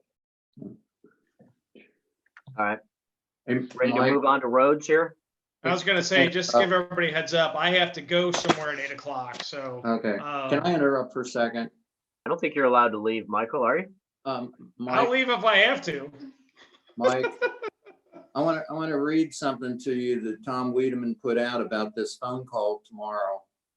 Okay, it says, as you know, Senate Bill 310 passed yesterday, providing the formula for distribution of the 1.2 billion the state is receiving in federal funds. Senate Bill 310 authorized the distribution of the first $350 million to all 88 counties using the local government fund revenue percentages from 2019. These funds may not be deposited in the general fund, but may only be used to offset unbudgeted expenses related to COVID-19 between March 1st and December 30th, 2020. If this money isn't used for the specific purpose, it must be returned to the county for redistribution. So everything that we're talking about that the county is going to get the money on to distribute really has to be specifically related to COVID-19. So I'm not sure how you're going to get a dump truck or an ambulance or a fire truck or so on out of that. Chief will think of something over there. Okay. Thanks, Well, I Ken. mean, we use our vehicles in the Parks Department for, I mean, that we've been cleaning the bathrooms and cleaning the parks like crazy. No question, no question. No question about PPE, that. any PPE and all that PPE kind and of so stuff. on. You know, The tax Transport. revenue is gonna be less. We need the dump truck, we need the ambulance, we need the patrol cars as a result of a decrease from what we would get from the tax revenue. Yeah. There's the answer. I Nicely don't said, disagree that we want and need it. I'm just saying that under this particular first cut of 350 million that the state is distributing to the 88 counties, you know, we got to go after our piece of it. But right now, the ground rules are, it has to be COVID-19 specific between March 1st and December 30th. We're only in May right now, so we don't know what's happening further down the line between now and December. I just think we have to be aggressive. That's Okay. all I'm saying. I agree, Because if the Michael. money's there, we gotta go after it. Well, Point. let me ask you this. Do you think we could justify like the Lucas machine and the striker cot that you, oh, well, and that's in 2021. But I guess if we moved it up, would we be able to justify that through those funds? You know, I don't believe so, Kim. And, Okay. you know, as you know, I've been sitting on that federal task force for the VI chiefs, and they're asking for some like 350 or $380 billion to be able to go back and keep employees, police and fire employees employed during this in those metro cities. The $140 million, actually, it's about $140 million that actually Hamilton County got from the feds. That's on top of what Ken's talking about that's coming down in this House bill from the state. And Hamilton County is actually having a big challenge trying to figure out how to spend that money based upon the regulations that came with that from the feds. So it's very difficult to do that. But there are some other things that are in there again, I think it's going to take reading the bill to see, you know, what loopholes are in there, because there are actually some legislation in that, or some language in that talks about we're able to help our business community get back up and running. So what does that mean? And how can that play into this? So, you know, I think, like Ken said, it's just going to see how that language washes out in the end. Okay. Okay. Can we move on to roads, guys?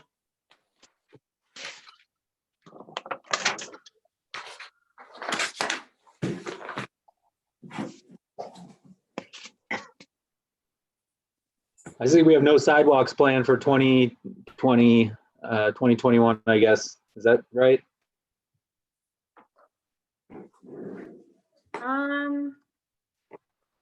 Let's see. I think we used our allotment of money, so I think we got to sit back and save some for a while, right? Yeah, the Yeah. Hopewell stuff looks good.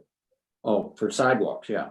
Yeah, Yep. actually, I have sidewalk money coming out of the TIF fund for the Union Cemetery project. If we decide, Oh, okay. Okay. I didn't see that. yeah, well, we're not there yet, so. Okay. But basically, we have $600,000 plugged in for the road.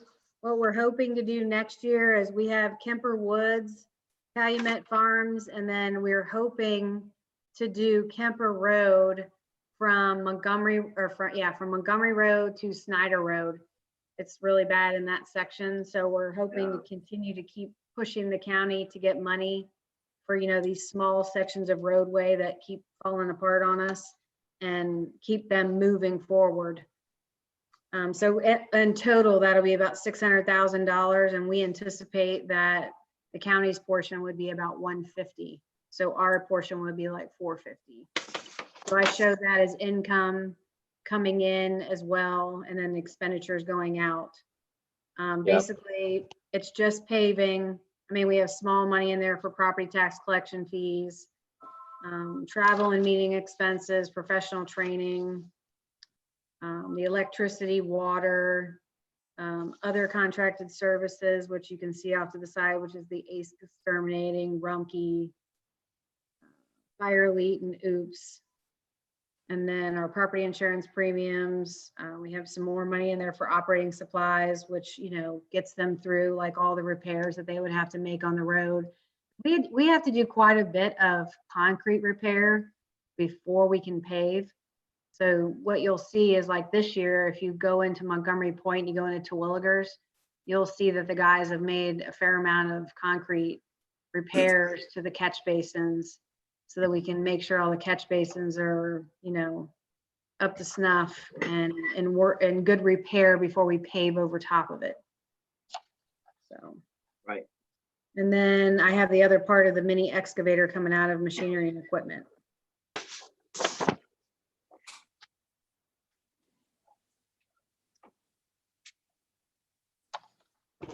All right. Go on to the next one.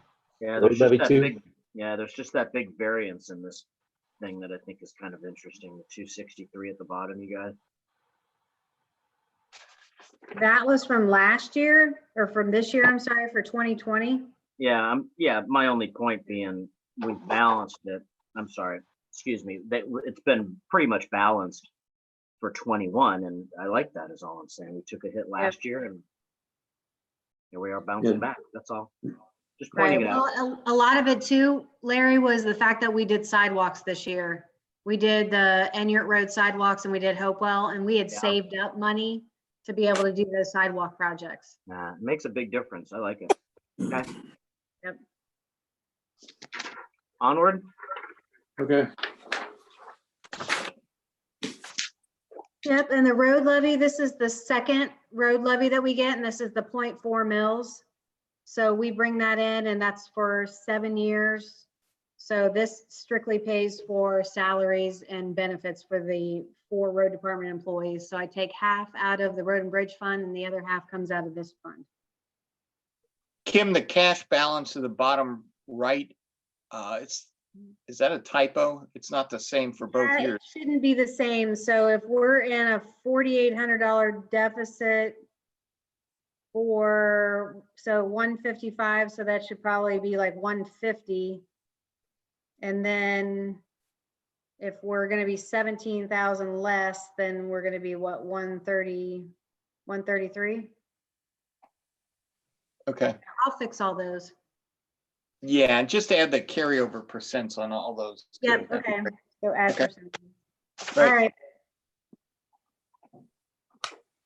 Any more questions on that page? Nope. No, let's move. Okay, under parks.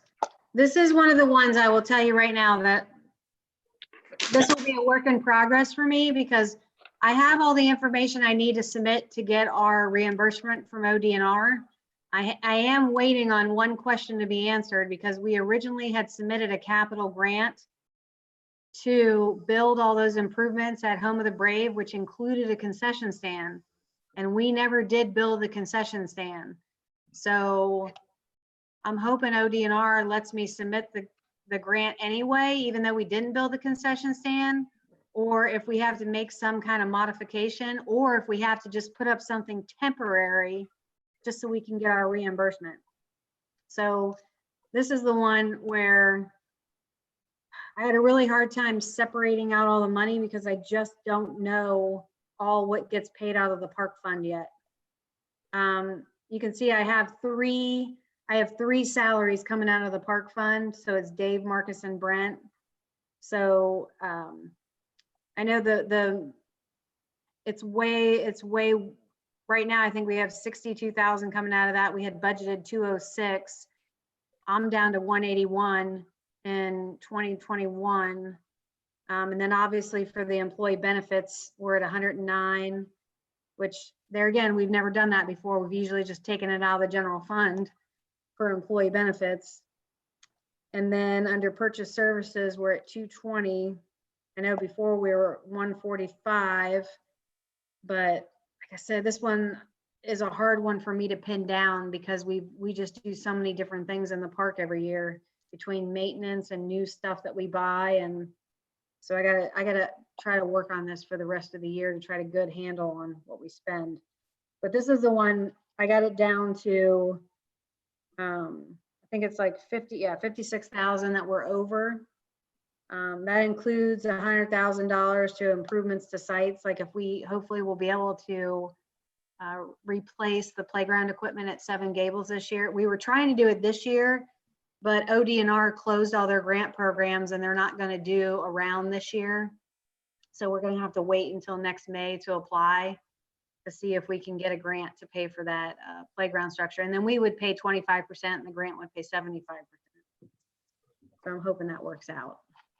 So Hey, Kim, why do you have the camera for Home of the Brave under other expenses and not somewhere else? I can put it under capital outlay. It's probably more appropriate under capital outlay. With that 100 there? I know the improvements to sites, that's for the playground equipment itself. So I can put it under machinery, equipment, and furniture. So a camera costs $50,000? No. A camera only costs about 6,000. I just lumped it in with other expenses. But I can move it. I can put. Well, what else do you have in mind for the 44,000 that's left then? Would be the next question. Well, we usually have to replace fountains every year and they're about $7,500 a piece. The other things that we were going to try to do is replace a lot of the doors on some of our bathrooms. I think the last time we replaced the door, it was about $5,000 to replace the doors. But the reason it's so expensive is because now we're going to go to the timed doors so that it has those locking mechanisms in them so that we don't have to physically lock the door every night. Because what we're experiencing now is we have a lot of homeless people. Well, not a lot. We have one guy that keeps traveling between all our parks and he keeps spending the night in our restrooms. So yeah, so we would like to put those locking mechanisms on our doors. Sorry, Larry, you can't do that anymore. Yeah.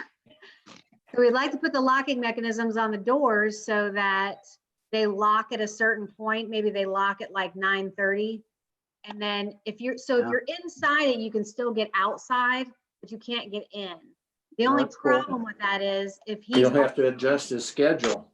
yeah, if he's already in the building, then I can't prevent him from leaving. If it locks, you know, he would be in there. So. All right, so notes would be helpful there. That's all. You know, when you see 50,000 and other, boy, that raises some questions. That's all. Ken. All right, camera, doors. All right, I have a master capital list that I can supply you guys with too. Well, it sounds all legit. It's not that. It's just, you know, we're just trying to eliminate the obscurity here. That's all. Right. A lot of the notes are helpful. That's for sure. Yeah, I'll put some more on there. And we heard you. It's a work in progress. That's cool. Hop to it, Joe.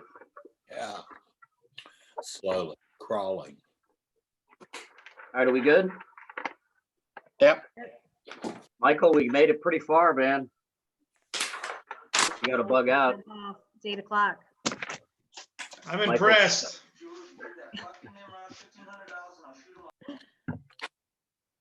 Rodney.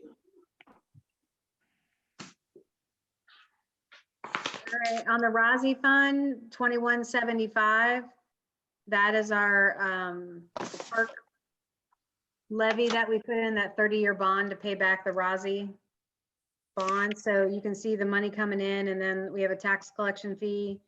And then I did put some capital outlay in there. We would like to, and this is something I have to discuss with the board, but we had it on the schedule to either install a restroom on the Royal property and or pave the parking lot. But like I said, it's the board's decision if they want to move forward with that. So Sorry, what property is that, Kim? It's Royal Field, so it is the one, if you go down Union Cemetery, and it is on the right-hand side before you get to Lebanon Road, and it's got that big white box on it. Yeah, the box lacrosse. Yeah, Yeah. That is not paved at all right now, right? right, it's all gravel. Who plays in that box lacrosse thing? Loveland lacrosse. lacrosse. Yeah.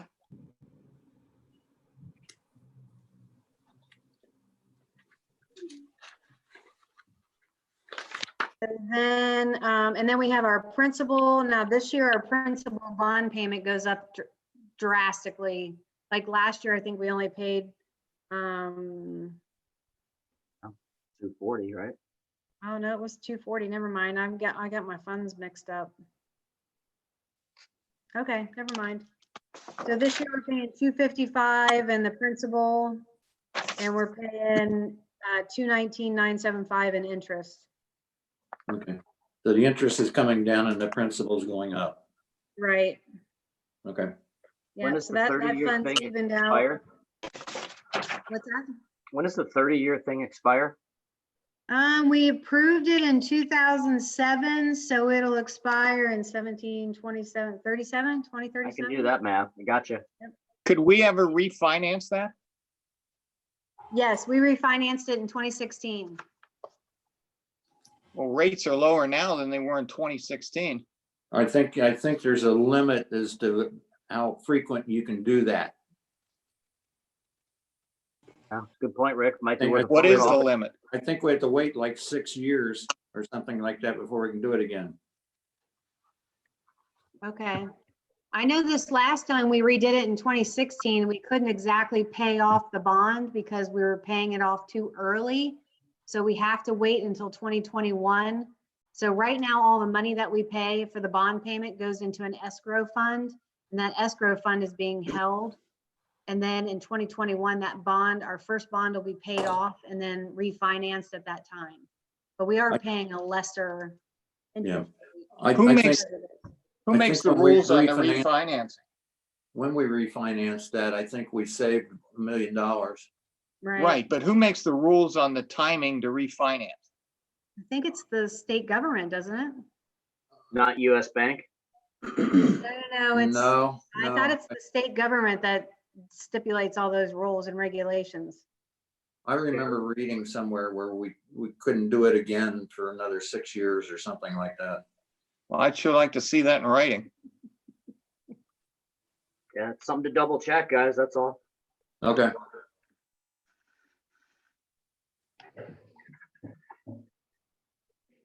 Can we move on? Yep. I know you hate seeing all that interest being paid, huh, guys? Man. All right, 2231. You got the other half of the dump truck here. Yep. So permanent motor vehicle license. We take in permissive motor vehicle license. We get money from the township, which is our $5 license plate fee. And then we get the county share, which is, I think it's $1 something for every, or 30% or something. We get a certain percentage from the county when we do motor vehicle license. And then, oh, there's another one of these accounts where we have to assess interest. So we'll have to figure all that out. We have operating supplies for salt. Other supplies and materials is usually like de-icing material and other things for the winter. And then vehicles, the other half of the dump truck. So that What's leaves the big us with a jumbo negative 50,000 other there sitting there? Again, that's kind of a pet peeve of mine. What do we got going on there with no notes? All right, I will look into it and see what those other expenses are that we usually, a lot of it is, it can vary so much. Usually it's Ernst Concrete. It is Phillips, where we buy like all our electrical supplies. We have car maintenance because our guys do all our car maintenance unless it's a big job, and then we'll send it to Indian Hill for repairs.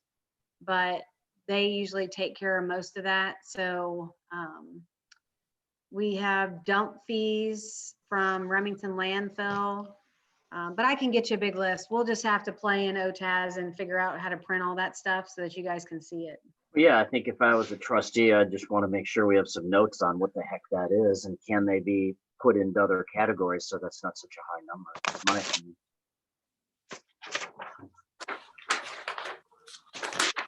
There's just not much detail on this sheet. That was what caught my eye anyway. So my ex. Fair enough. Sent my kids like birthday money, confirmation money, and it came to me. Okay.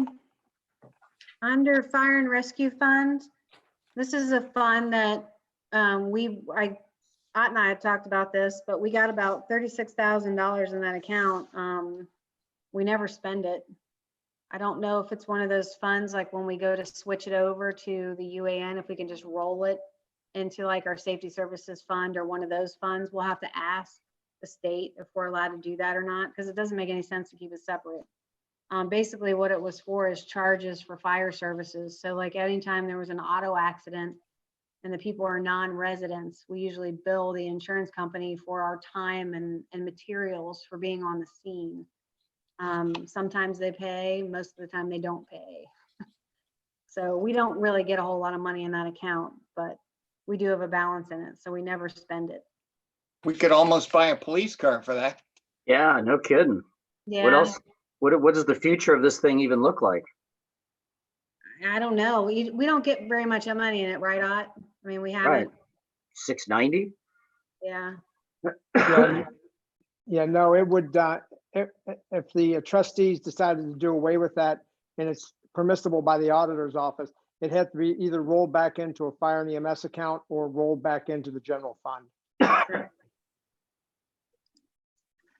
Yep. Point of clarification, Michael, was that a beer you were drinking? On my end, Yeah, man, it looked like you were drinking something that looked pretty good there. it's just the Coca-Cola, as far as you know. And Phil's drinking wine, so don't bust on me on my own. He's got a dog in his lap. No doubt. It's all good. I was just curious. Hey, I'm sipping in As a Symmes. lawyer, I learned how to, spread the wealth. This is my financial advisor. Yeah, all right, whatever works, man. Well, that's one of the benefits of doing these calls, man. If you want to have a beer, have 3, sure. Okay. I can neither confirm or deny that I'm having alcohol right now. It's So okay. the You're future of talking, this you're not account is driving. questionable. Okay. Okay, so moving on to the lighting district, 2401, we have certain special assessments that we bring in for the lighting district. That's what we assess or will assess for next year. And then you can see our tax collection fees and then our contracted services. So every year the amount goes up. I think when I was looking back over this year, like what I usually do is I'll assess based on October bills through September ones for this year. So I've noticed that it's gone up at least 4% since last year in the cost. So we'll have to make that back up, you know, when we assess the people. So, but we do have a balance in there now. We have about $66,000 in that account that we, you know, have for that reason. Hey, Kim, real quick, how does this account work again? Who's paying these assessments? These are the people that live in neighborhoods that have lighting, street lights. So when the neighborhoods were built, so your neighborhood, if it was, I can't remember. Yeah, Heartland has street lights. So you pay an assessment based on your street lights. So if your street lights cost $5,000 for the year, we take $5,000 and we divide it by the number of people in your subdivision. And that's how we get the total for each lot. And where do we pay that, on property taxes? Yep, you pay it on your property taxes. You probably don't even know because you're escrowing it. I'll double check. Okay. So then the Symmes contracted, owns the lights in our neighborhood, It's like Duke Calumet Energy. Farm and whatever. Well, Duke Energy, well, I don't know. Who does own them? Anybody know? Duke Energy What- own them, Ken? What was the question? Who owns the curious. streetlights? Yeah, we pay an assessment for them. We pay for the, just curious. HOA doesn't own them, right? No, they're in the right of way. I think Duke owns them. There are different plans that Duke has for street lighting, different type stanchions, different types of light. You pay based on what that was when it was first set up. Some neighborhoods, like the newest one we have in Abington, I think there's a maintenance agreement that's a surcharge on top of the Duke charges to maintain all those and so on. So it's each individual lighting district has its own basically contract with Duke. And the township pays it because it's easier than everybody to be an extra bill per month or whatever, and then we get reimbursed through the tax system. All right. Good enough for me. so how do we end up with extra money? It sounds like it's just a pass through where we collect it and then pay Duke, but how do we end up with a cash balance and a surplus some years? Yeah. Kim, you want to touch that one?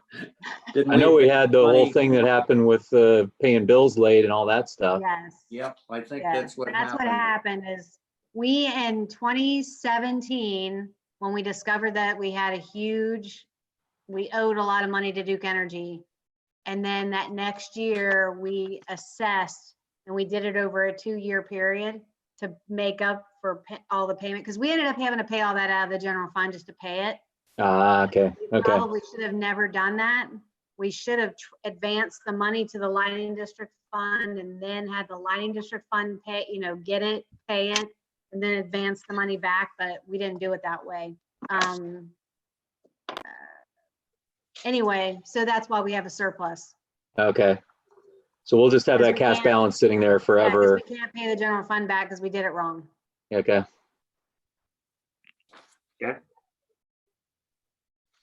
So it's, So I figured we'll just leave it in there for in case the bills go up. Or maybe one day if the trustees decide to upgrade lighting fixtures, say you have a, what's the names of the fixtures, Ken? Help me. Is it the, LED. well, LED. if you want to upgrade to LED, but what are the ones we have in there now? They're, Depends on where. I mean, we have, We have sodium lights in some places. Sodiums. We have all tungsten lights somewhere else and so on. So it all depends on where they are. Right. This So thing what is- we could choose to do, what the board could choose to do is use some of that money to maybe make upgrades to some of the lighting in some of the neighborhoods to LED so that it's cheaper in the long run for all of us. But then you obviously wouldn't have enough money to go around, but maybe you could make a deal with the HOAs that, okay, if we agree to pay for half, you guys pay the other half, or you get assessed for the other half, or however it should work. We could do it all a bunch of different ways. I have a question. Yep. Can anybody hear me? Yep. Since those are not metered, how would we save money?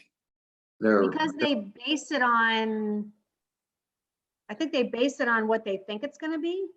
They have right? a calculation based on the fixture and the number of days in a year and the daylight savings and all that kind of stuff. So they have a formula that they equally apportion per month to each HOA. And it would But vary. the formula is based on what type of fixture, how much wattage, all this kind of stuff. So but it is estimated. Yeah, I know that. Okay. Okay, Can we move on? under. Yep. Yep, special improvement district, this is the one where we get money to pay for 5 seasons. So 5 seasons did a bunch of energy This is the- improvements, and then we get money and we make the bond payment. This is the PACE pass-through. Yep. He left to go to the store. Are those cash balances the same at the end of every year? Well, there's something screwy going on this year, and I have to figure it out because normally we would have received $93,000 or $92,000, and this year we only got 189. But then we had to pay $2,600 for fees. So it says we have a negative balance of 2189, and it can't be right. So there has to be something where we didn't do something right in the computer when we logged it. So I'm gonna have to go back to figure that out. If not, I don't know how we fix that. Because that Well, means we didn't collect in enough 20 from the property owner to pay the bond payment. Is Right. this have to do with maybe, well, never mind. I'm thinking multiple tenants or whatever, but this is only one. Yeah, it's just the one. When does Yeah, this it's end? the How one. long was what was the duration on this? You know see, what? at I don't 2019, remember. we broke even, which is what we should have been doing. Right. But now if we're in the So hole that's what as makes me of think May that- 1st, So that's what makes me think we did something wrong in the computer when we put it in there. So I'm just gonna have to go back in there and look again and go over it Okay. with the auditor. But we definitely didn't collect as much money this year as we did last year, and I don't know Right. why that is. How Right, I'm long gonna does circle this that last, and you ask guys? the auditor. How long does this last? I don't remember. I don't remember if it was a 10-year Well, term or a 20-year term. I think there was a ceiling on the amount of money and a ceiling on the term, which I think was like 10 years. Okay. Let's roll. Okay, Fields Erdel TIF. So this is our last year of the bond payment. So I have money plugged in for legal counsel because usually we always have questions concerning the TIF. I have money plugged in to do the remainder of engineering services for Union Cemetery for the second phase. Is that really 30,000 for sidewalks? Oh, yeah. engineering That's just expenses. engineering for sidewalks. Yep. Is that for real? Seems like a Yeah. huge number for sidewalks. No, Well, it's- that's just what the we paid on engineering. first phase. I'm saying, it just seems really odd to me. When it says engineering, is that just when they come out and do the layouts for the sidewalks? Well, there's a lot more than just that. I mean, they have to take grade. They have to map it out. They have to stake the right of way. They have to look at all the different conditions. Now we're trying to go with the south side of the road to make it a lot easier for us to put the sidewalks in. Because if we put them on the north side, we're gonna have a lot of excavation work to do, and we have to move a retaining wall. So yeah, there's a lot of work that goes into it. Wait a minute, Kim. South side of the road is Loveland. No, the south side is us. If we go from our corp line to Montgomery Road, we would be Oh, on our side of Okay, the street. you're going the On other for way. phase two, I'm phase two. thinking- Okay, I'm But thinking we're going gonna the have other to way. figure out the middle eventually. Okay, You know what I'm saying? yeah, Because we're gonna have to pick up those 4 houses on the other side of Shenandoah and near Antietam and all that. There's 4 houses right there that we'll have to pick up. the four McMansions. Yeah. Yeah. So we have those, and then it becomes Loveland. And then the corp line is right where our building is. So from our building all the way to the corner, we own the whole way. So, and plus it's pretty flat as you go through there. Or it's flatter than it is on the north side. The only thing is the county is going to have to like give us permission to be able to cross the street. I don't know if they will or not. And so then we would have to figure out where we're gonna cross. I don't know if we would be able to work Well, all that out or not. the entrance to the lodge and everything is Loveland, right? Yeah, I'm talking on the south side. Okay, I don't really want to be on the north side just for that reason. yeah, but you said we owned all the way to Montgomery On the Road. south corner. side. On the Yes. south side, we own all the way to the corner. And we own a piece of property on the north side too. The one with Yes, the sewer question. right. Okay, Do we, So do anyway, we get, do we get bids on engineering? I know we typically just use the same engineering firm that we always use. They're pretty reasonably priced.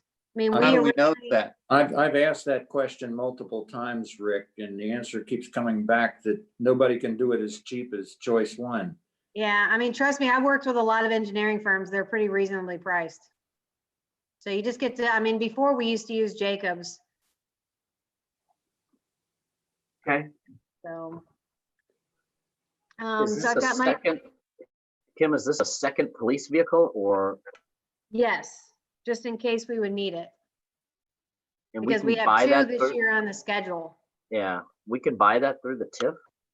With TIF funds? Yeah, you can use TIF money you can use to buy safety services equipment. Wow. We've Okay. been doing that for a few years. I think we've Yeah. been, police and fire equipment. Yeah, but I've been trying to like take it across all the funds. So like you notice, like I took some money out of EMS for the heart monitors, and I took some money out of the safety services levy for equipment. And then there's some money coming out of the TIF fund, and Okay. so I'm trying to like spread it across all the funds so that we're not, killing one fund. And then the other expenses, we can probably just do equipment. But that was one Lucas device and the Striker power cot. What are we gonna do with this balance in the fund? So there's 1.671 million in this fund. Where's that Yes. gonna go? This is the last year to pay on it, you said? Yeah, this is the last year to make Retire the it? bond payment. So, and then I think in 2022 will be our last collection for this fund if we don't extend it. So whatever we get the year after the next is what, 800,000? It'll just add to the balance. But my What- thoughts on this is that obviously we would pay for the second phase of the sidewalks. Hold on, I gotta get something to drink.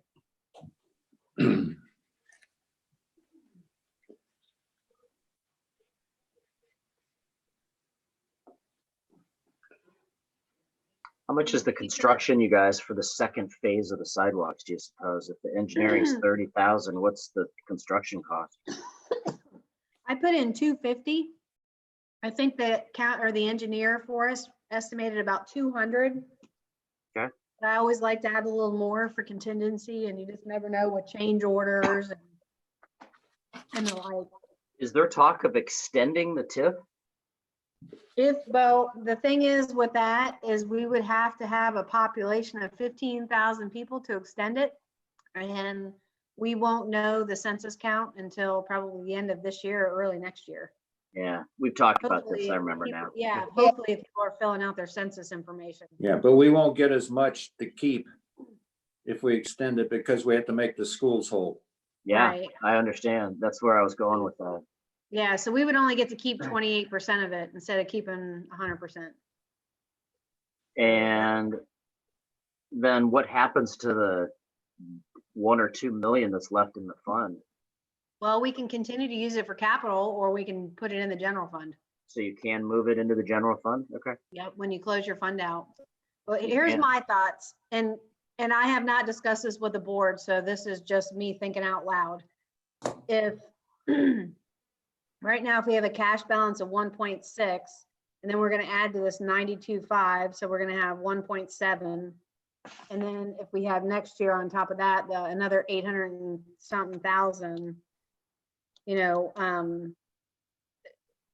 eventually what we'd like to do, since we've already started this journey down Union Center Boulevard, we need to eventually get to the intersection of Fields Erdel and Montgomery Road.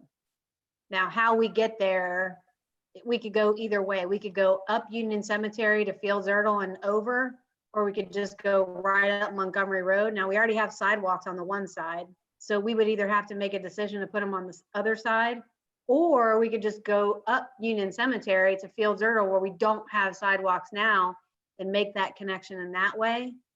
But then we're also, Deerfield Township, Warren County, and Hamilton County and us are also working on the next phase of improvements on Fields Erdel Road. Yeah. From Schneider all the way to 71. Yeah. So, and we want to put sidewalks on the south side, and Deerfield wants to put them on the north side too.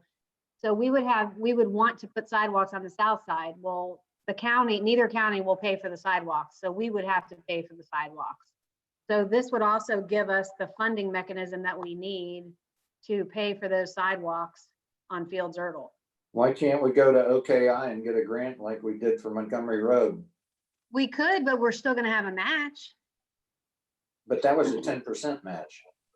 Right, but we still need the money to pay for sidewalks.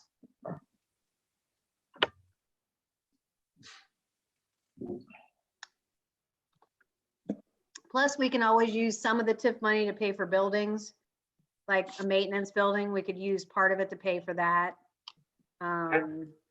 We got options, it sounds like, for now, huh? Yeah. So that's the TIF. Well, that's it. We're at the end. So the second to the last page is just me comparing, like, Ken always asks for a comparison for like police, fire, EMS, and safety services. So this sheet is all of our expenses, and then it breaks it down, police, fire, EMS, and safety services, so that you can see everything on 2 sheets, I guess. Yep. And then So it I have a shows- question. Yep. I have a question. Have the townships ever considered somewhere along the line about having term limits for elected officials? That would be the state. The state put term limits on themselves. I don't know if the voters voted those in, but they've talked about it for years for term limiting out other elected officials, but they never do anything about it. And You want the who's job? responsible for that? I It would heard be that, the Ken. state. It would be the state legislators or the voters. If enough voters in Ohio circulated a petition and put it on the ballot, they could do it themselves. So You'd it's have not to a local initiate thing. it through the Ohio Constitution, and there's, in my opinion, there's no way that someone would want to support that because trustees are not at the same level as state legislatures. I mean, in my opinion. So honestly, I think term limits for state legislatures are bad, but that's just my opinion. All right, state thing, not a local thing. That's interesting. Yep. Ken asked if you wanted to run, Rick. I'm just saying it would have kept us out of trouble with Carol. Yeah, no shit. I Maybe. mean, how long was she in Maybe. that position? There's term limits every 4 years. That's what an election is all about. That's Yeah. true. In a That's perfect true. world. Yep. Rick, we can only see from your nose down. It's kind of funny. Is that Oh, why you're sorry. doing that on purpose? No, I'm just leaning forward because of my back. All right, what else do we have, guys? Where do we go from here? That's it. Well, we have a budget public hearing set up for Tuesday, June 2nd. So I didn't know if you guys wanted to meet again before that meeting to go over this one more time, like after I fix up some of these sheets and answer some questions, or what do you want to do? We have to have this turned in by July. I think you could send out updated files and we could review them and ask any questions and probably handle it that way. I don't think there's anything controversial we still have to work out. It's just adding some detail and making sure we understand some of the changes. Okay. Like I said in the beginning, I think everyone here should feel proud in this political situation that we got 2 levies passed for the benefit of our township, because that would not happen, in my opinion, in 6 months from now or a year from now. Yeah. And we have put our township in a very good fiscal place at this point. Yeah. Not that there can't be things that are overseen or changed. And I think Rick, Larry, Pete, I mean, you guys have all pointed out a lot of good things, in my opinion. And, you know, Kim, I hope you take some of the things that people have put out there and run with it. But I am very happy, and I think the trustees would echo this, that we are on a good position to keep our township in a good spot. Other townships are not going to be in that good of a spot. Okay, thanks, Michael. Well, So I'd Kim, like- Yeah, are you, I agree. are I'd you like to making say a something. recommendation, Kim, for when we should meet? No. I don't think we It need to hasn't meet been. again. I think, you know, I think we've discussed what we need to. I think if the levy didn't pass, I think we'd have to meet again. I think we're in a good spot. Agreed. Trustees, you got what you need? Yeah. I'd like to say something. I've been trustee for 14 plus years now. And I think the composition of the finance committee at this time is the best it's been in that 14-year term. So I'm very pleased with the makeup of the committee and the questions and the interest shown and the time and effort you guys put into this. So I'm real happy about that. Thank you. Thanks, Ken. Thanks to you guys too. Thank you. Yeah, it's our pleasure. Thanks, I think Ken. everything's going well. All right, so to be Thanks, clear, Kim, for all your work. yeah, to be clear, next steps are send some updates out of some sort before the June 2nd public hearing. Is that right? Yep. Okay, and then we Are can, you of gonna, course, attend are you that. gonna mail those to us, Kim? Sure. Okay, that'd be great. Yeah. And then what I'd like to do too is after we get this, we'll have this public hearing in June, and then we have to turn it in by July with any changes that the board wants to see. And then what I would like to do too is schedule a follow-up with you guys, maybe in the fall, so we can start to go over this, you know, and refine this budget as we go along, because I really would like to have a permanent budget in place by the end of the year. Yeah, I Yeah. don't see there's any reason why we can't do that. And Dan, I didn't mean to leave you out either. I apologize. I mentioned everybody else's name but yours, so. they make it pretty easy. You can just read them right off the thing here, Mike. I know, that's how stupid I am. There we So Kim, as far as scheduling another meeting, I mean, I don't think we need to meet again in June, but I think if we need to do something before October, you know, that's we what I want to was put it out thinking. there at least 60 days in advance. Yeah, that I was thinking maybe early September.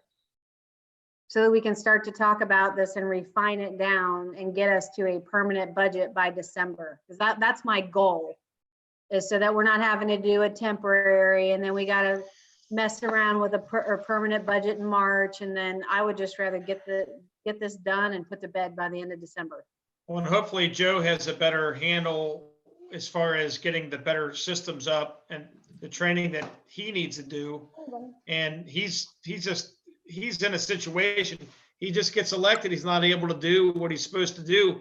That's what stinks about the whole thing, is we're still dealing with the same type of systems that were under Carroll. And what can we get from this? And plus, the whole situation is completely unpredictable. Just get your shit together, will you, Joe? Joe, get it together. He'll get it together. So who's gonna be on point to write up the request or the wish list that we want to submit to the state and Fed? I'll write it up. I've been taking notes. I mean, I think what Michael said is true. We've got nothing to lose. I mean, all they can say is no, but we're already at no.